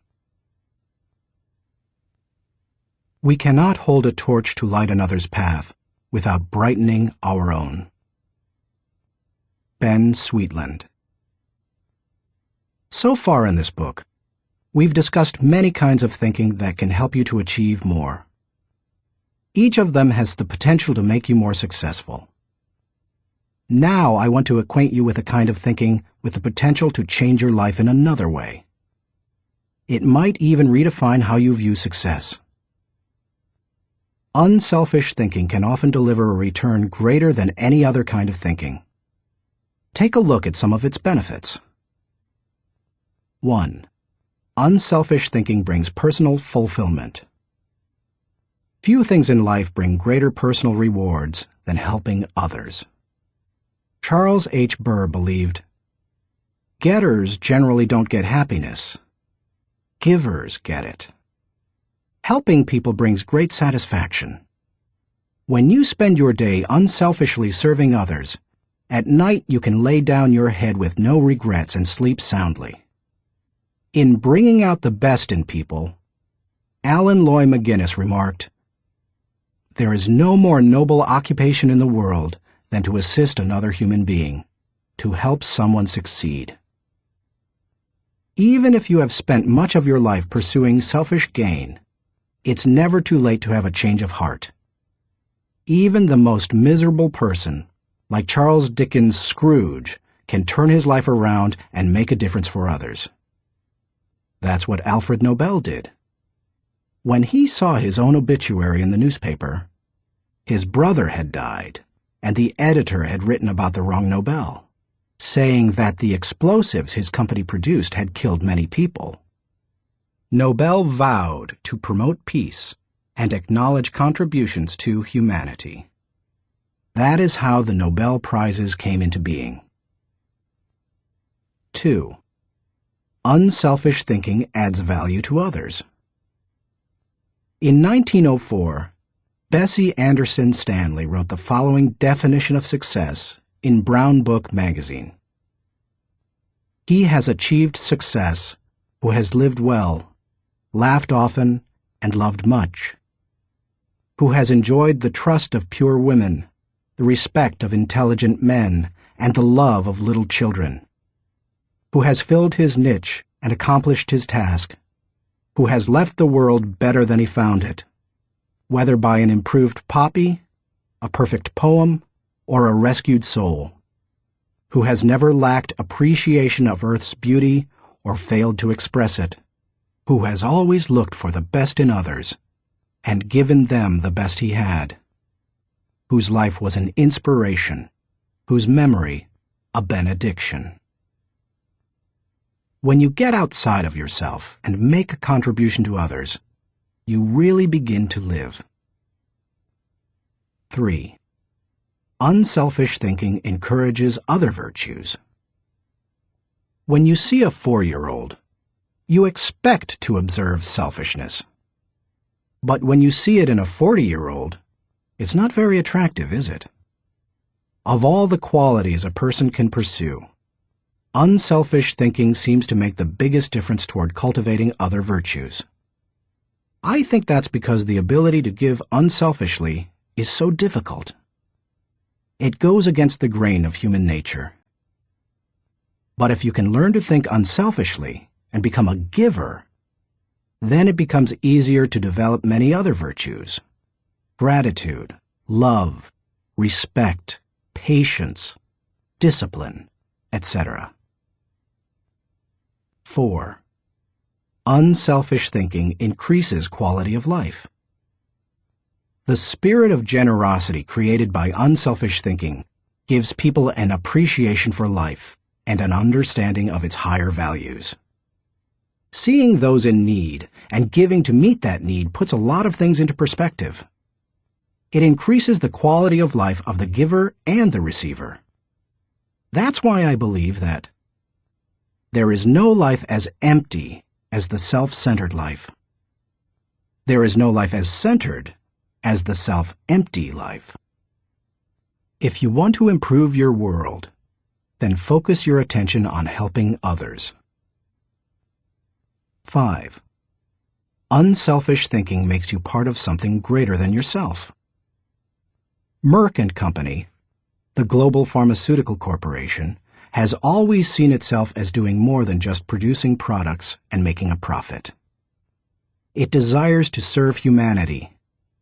In the mid-1980s, the company developed a drug to cure river blindness, a disease that infects and causes blindness in millions of people, particularly in developing countries. While it was a good product, potential customers couldn't afford to buy it. So what did Merck do? It developed the drug anyway, and in 1987 announced that it would give the medicine free to anyone who needed it. As of 1998, the company had given more than 250 million tablets away. George W. Merck says, "We try never to forget that medicine is for the people. It is not for the profits. The profits follow, and if we have remembered that, they have never failed to appear." The lesson to be learned? Simple. Instead of trying to be great, be part of something greater than yourself. 6. Unselfish thinking creates a legacy. Jack Balasek, President and Chief Operating Officer of True North Communications, says, "Learn, earn, return. These are the 3 phases of life. The first third should be devoted to education. The second third to building a career and making a living. And the last third to giving back to others, returning something in gratitude. Each state seems to be a preparation for the next one. If you are successful, it becomes possible for you to leave an inheritance for others. But if you desire to do more, to create a legacy, then you need to leave that in others. When you think unselfishly and invest in others, you gain the opportunity to create a legacy that will outlive you. How to experience the satisfaction of unselfish thinking. I think most people recognize the value of unselfish thinking, and most would even agree that it's an ability they would like to develop. Many people, however, are at a loss concerning how to change their thinking. To begin cultivating the ability to think unselfishly, I recommend that you do the following. 1. Put others first. The process begins with realizing that everything is not about you. That requires humility and a shift in focus. In The Power of Ethical Management, Ken Blanchard and Norman Vincent Peale wrote, "People with humility don't think less of themselves. They just think of themselves less." If you want to become less selfish in your thinking, then you need to stop thinking about your wants and begin focusing on others' needs. Paul the Apostle exhorted, "Do nothing out of selfish ambition or vain conceit, but in humility consider others better than yourselves." Each of you should look not only to your own interests, but also to the interests of others. Make a mental and emotional commitment to look out for the interests of others. 2. Expose yourself to situations where people have needs. It's one thing to believe you are willing to give unselfishly. It's another to actually do it. To make the transition, you need to put yourself in a position where you can see people's needs and do something about it. The kind of giving you do isn't important at first. You can serve at your church, make donations to a food bank, volunteer professional services, or give to a charitable organization. The point is to learn how to give and to cultivate the habit of thinking like a giver. 3. Give quietly or anonymously. Once you have learned to give of yourself, then the next step is to learn to give when you cannot receive anything in return. It's almost always easier to give when you receive recognition for it than it is when no one is likely to know about it. The people who give in order to receive a lot of fanfare, however, have already received any reward they will get. There are spiritual, mental, and emotional benefits that come only to those who give anonymously. If you've never done it before, try it. 4. Invest in people intentionally. The highest level of unselfish thinking comes when you give of yourself to another person for that person's personal development or well-being. If you're married or a parent, you know this from personal experience. What does your spouse value most highly?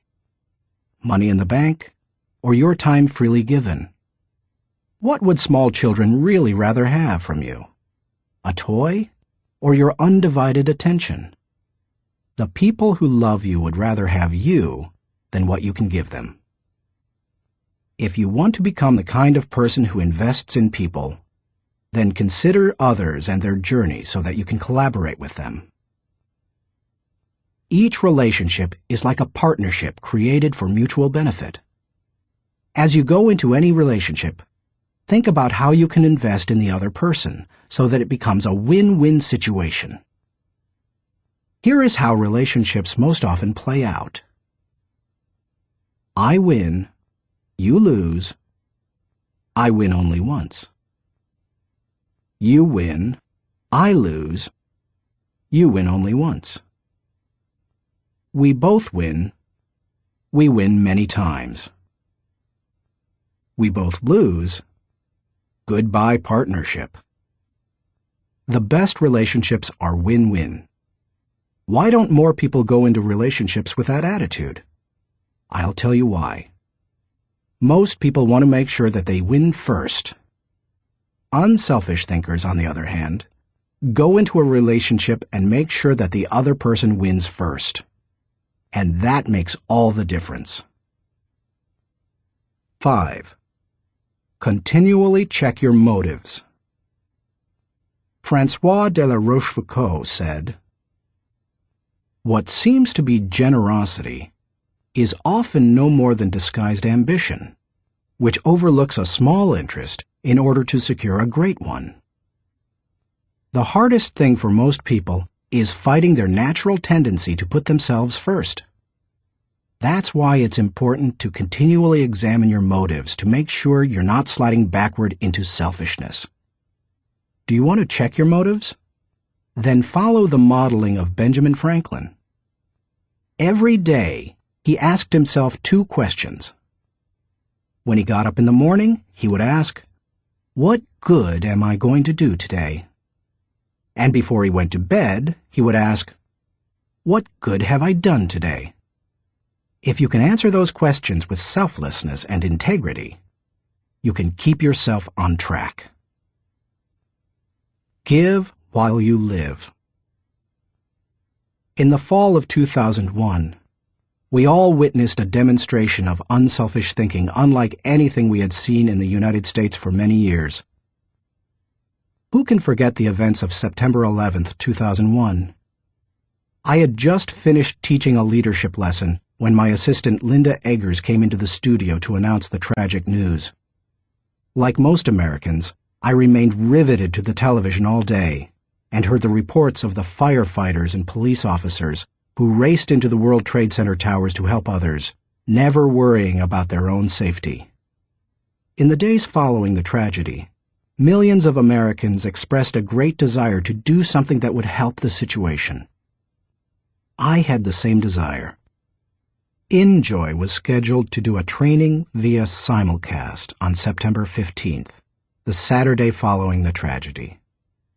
Our leadership team decided to add a 1.5-hour program titled America Prays to the end of the simulcast. In it, my friend Max Lucado wrote and read a prayer, expressing the heart's cry of millions. Franklin Graham prayed for our national leaders. Jim and Shirley Dobson gave advice to parents on how to help their children deal with the event.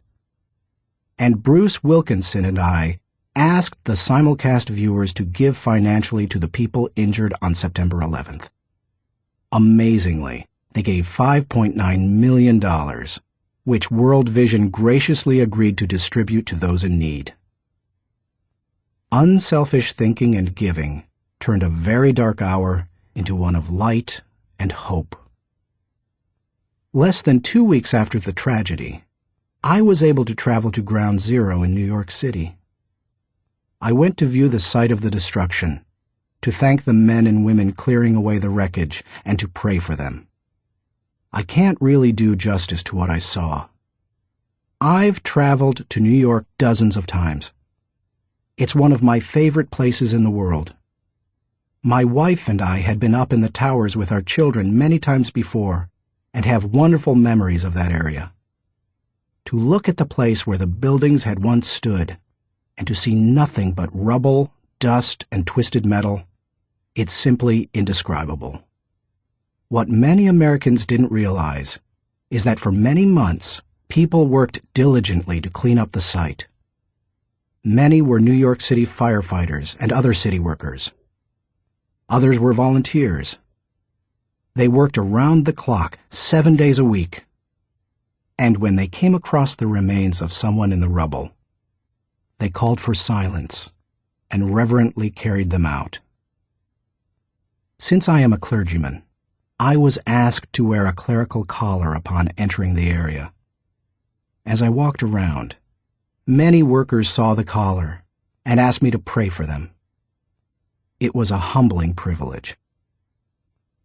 American educator Horace Mann said, "Be ashamed to die until you have won some victory for humanity." According to this standard, New York City's firefighters are certainly prepared for death. The service they perform is often truly heroic. You and I may never be required to lay down our lives for others as they did. But we can give to others in different ways. We can be unselfish thinkers who put others first and add value to their lives. We can work with them so that they go farther than they thought possible. Thinking question. Am I continually considering others and their journey in order to think with maximum collaboration? Chapter 11. Rely on bottom-line thinking. There ain't no rules around here. We're trying to accomplish something. Thomas Edison, inventor. How do you figure out the bottom line for your organization, business, department, team, or group? In many businesses, the bottom line is literally the bottom line. Profit determines whether you are succeeding, but dollars should not always be the primary measure of success. Would you measure the ultimate success of your family by how much money you had at the end of the month or year? And if you run a non-profit or volunteer organization, how would you know whether you were performing at your highest potential? How do you think bottom line in that situation? A non-profit's bottom line. Frances Hesselbein had to ask herself exactly that question in 1976, when she became the National Executive Director of the Girl Scouts of America. When she first got involved with the Girl Scouts, running the organization was the last thing she expected. She and her husband John were partners in Hesselbein Studios, a small family business that filmed television commercials and promotional films. She wrote the scripts, and he made the films. In the early 1950s, she was recruited as a volunteer troop leader at the Second Presbyterian Church in Johnstown, Pennsylvania. Even that was unusual, since she had a son and no daughters. But she agreed to do it on a temporary basis.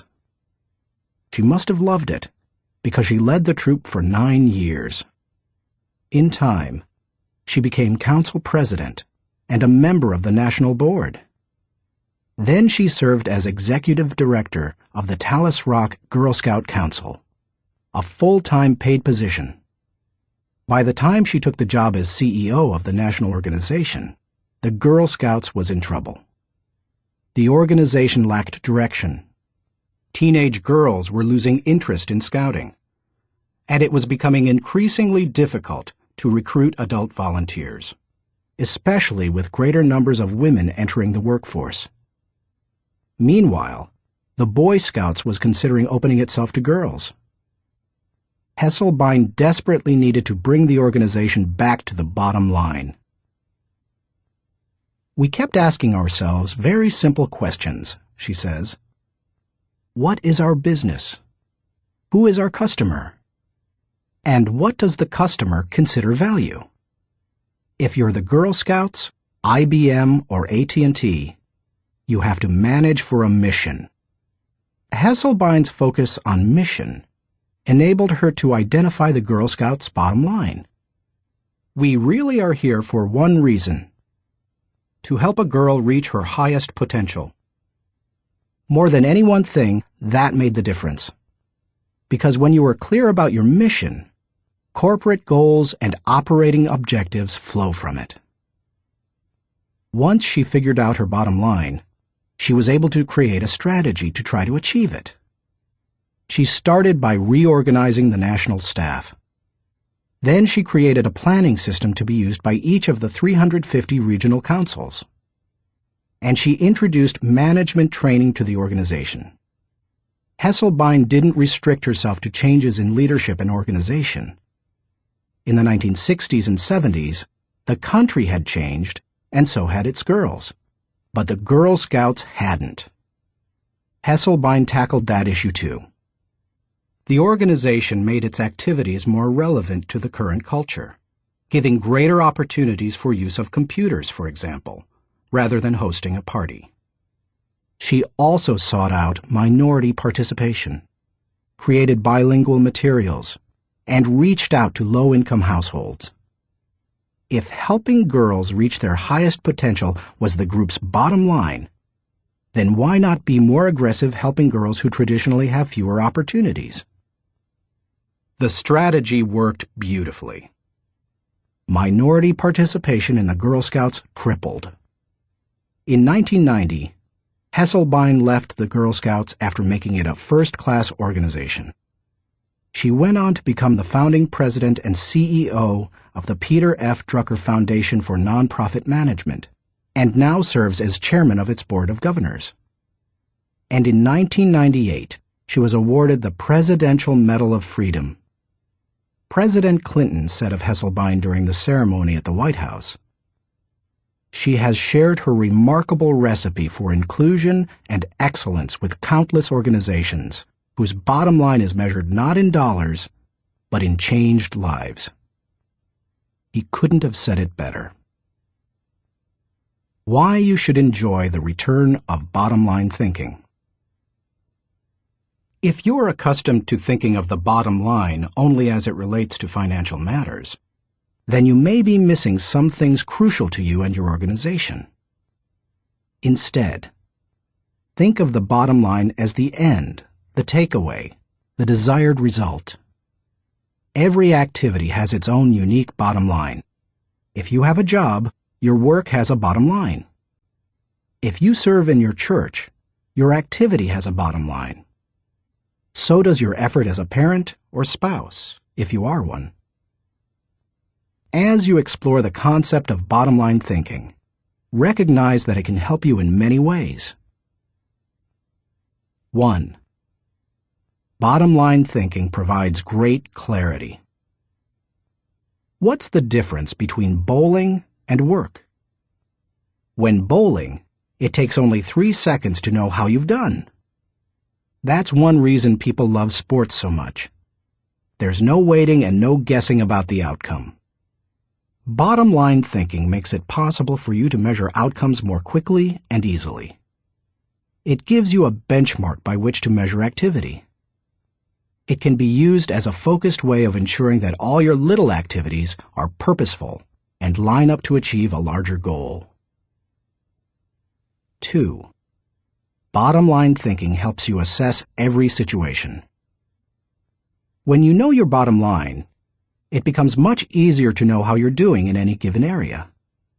When Frances Hesselbein began running the Girl Scouts, for example, she measured everything against the organization's goal of helping a girl reach her highest potential.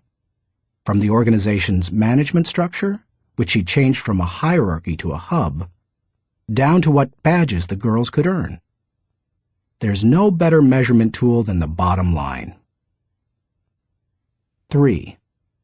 Bottom-line thinking helps you make the best decisions. Decisions become much easier when you know your bottom line. When the Girl Scouts were struggling in the 1970s, outside organizations tried to convince its members to become women's rights activists or door-to-door canvassers. But under Hesselbein, it became easy for the Girl Scouts to say no. It knew its bottom line, and it wanted to pursue its goals with focus and fervency. 4. Bottom-line thinking generates high morale. When you know the bottom line and you go after it, you greatly increase your odds of winning. And nothing generates high morale like winning. How do you describe sports teams that win the championship? Or company divisions that achieve their goals? Or volunteers who achieve their mission? They're excited. Hitting the target feels exhilarating, and you can hit it only if you know what it is. 5. Bottom-line thinking ensures your future. If you want to be successful tomorrow, you need to think bottom line today. That's what Frances Hesselbein did, and she turned the Girl Scouts around. Look at any successful, lasting company, and you'll find leaders who know their bottom line. They make their decisions, allocate their resources, hire their people, and structure their organization to achieve that bottom line. How to enjoy the return of bottom-line thinking. It isn't hard to see the value of the bottom line. Most people would agree that bottom-line thinking has a high return. But learning how to be a bottom-line thinker can be challenging. 1. Identify the real bottom line. The process of bottom-line thinking begins with knowing what you're really going after. It can be as lofty as the big-picture vision, mission, or purpose of an organization. Or it can be as focused as what you want to accomplish on a particular project.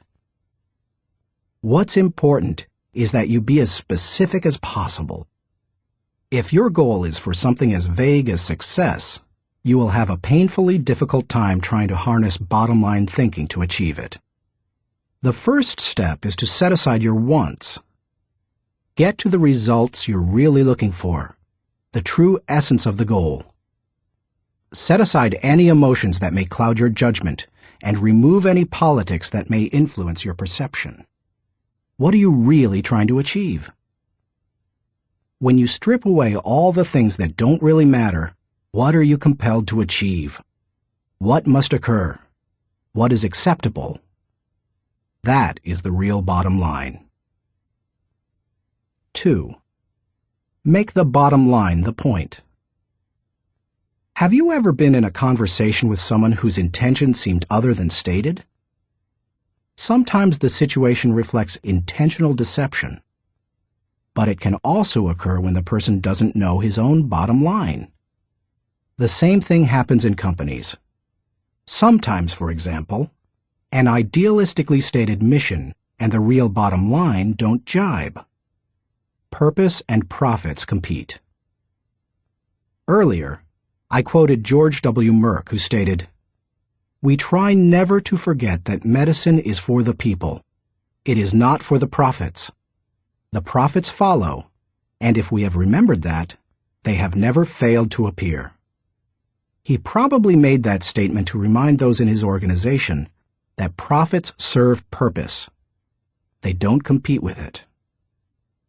If making a profit were the real bottom line, and helping people merely provided the means for achieving it, then the company would suffer. Its attention would be divided, and it would neither help people as well as it could, nor make as much profit as it desired. 3. Create a strategic plan to achieve the bottom line. Bottom line thinking achieves results. Therefore, it naturally follows that any plans that flow out of such thinking must tie directly to the bottom line. And there can be only one, not two or three. Once the bottom line has been determined, a strategy must be created to achieve it. In organizations, that often means identifying the core elements or functions that must operate properly to achieve the bottom line. This is the leader's responsibility. The important thing is that when the bottom line of each activity is achieved, then the bottom line is achieved. If the sum of the smaller goals doesn't add up to the real bottom line, then either your strategy is flawed or you've not identified your real bottom line. 4. Align team members with the bottom line.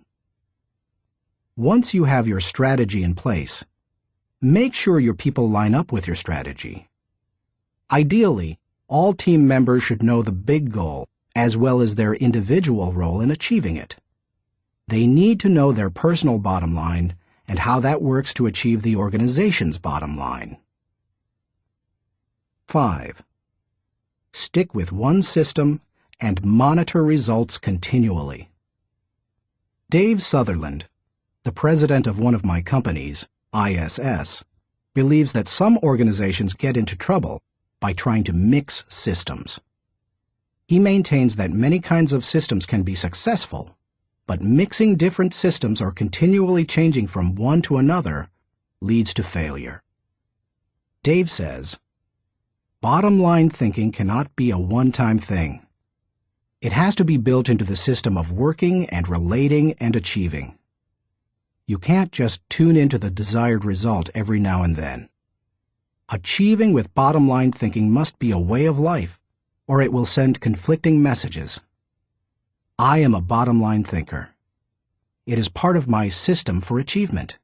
I practice it every day. No other measurements, no wasted efforts."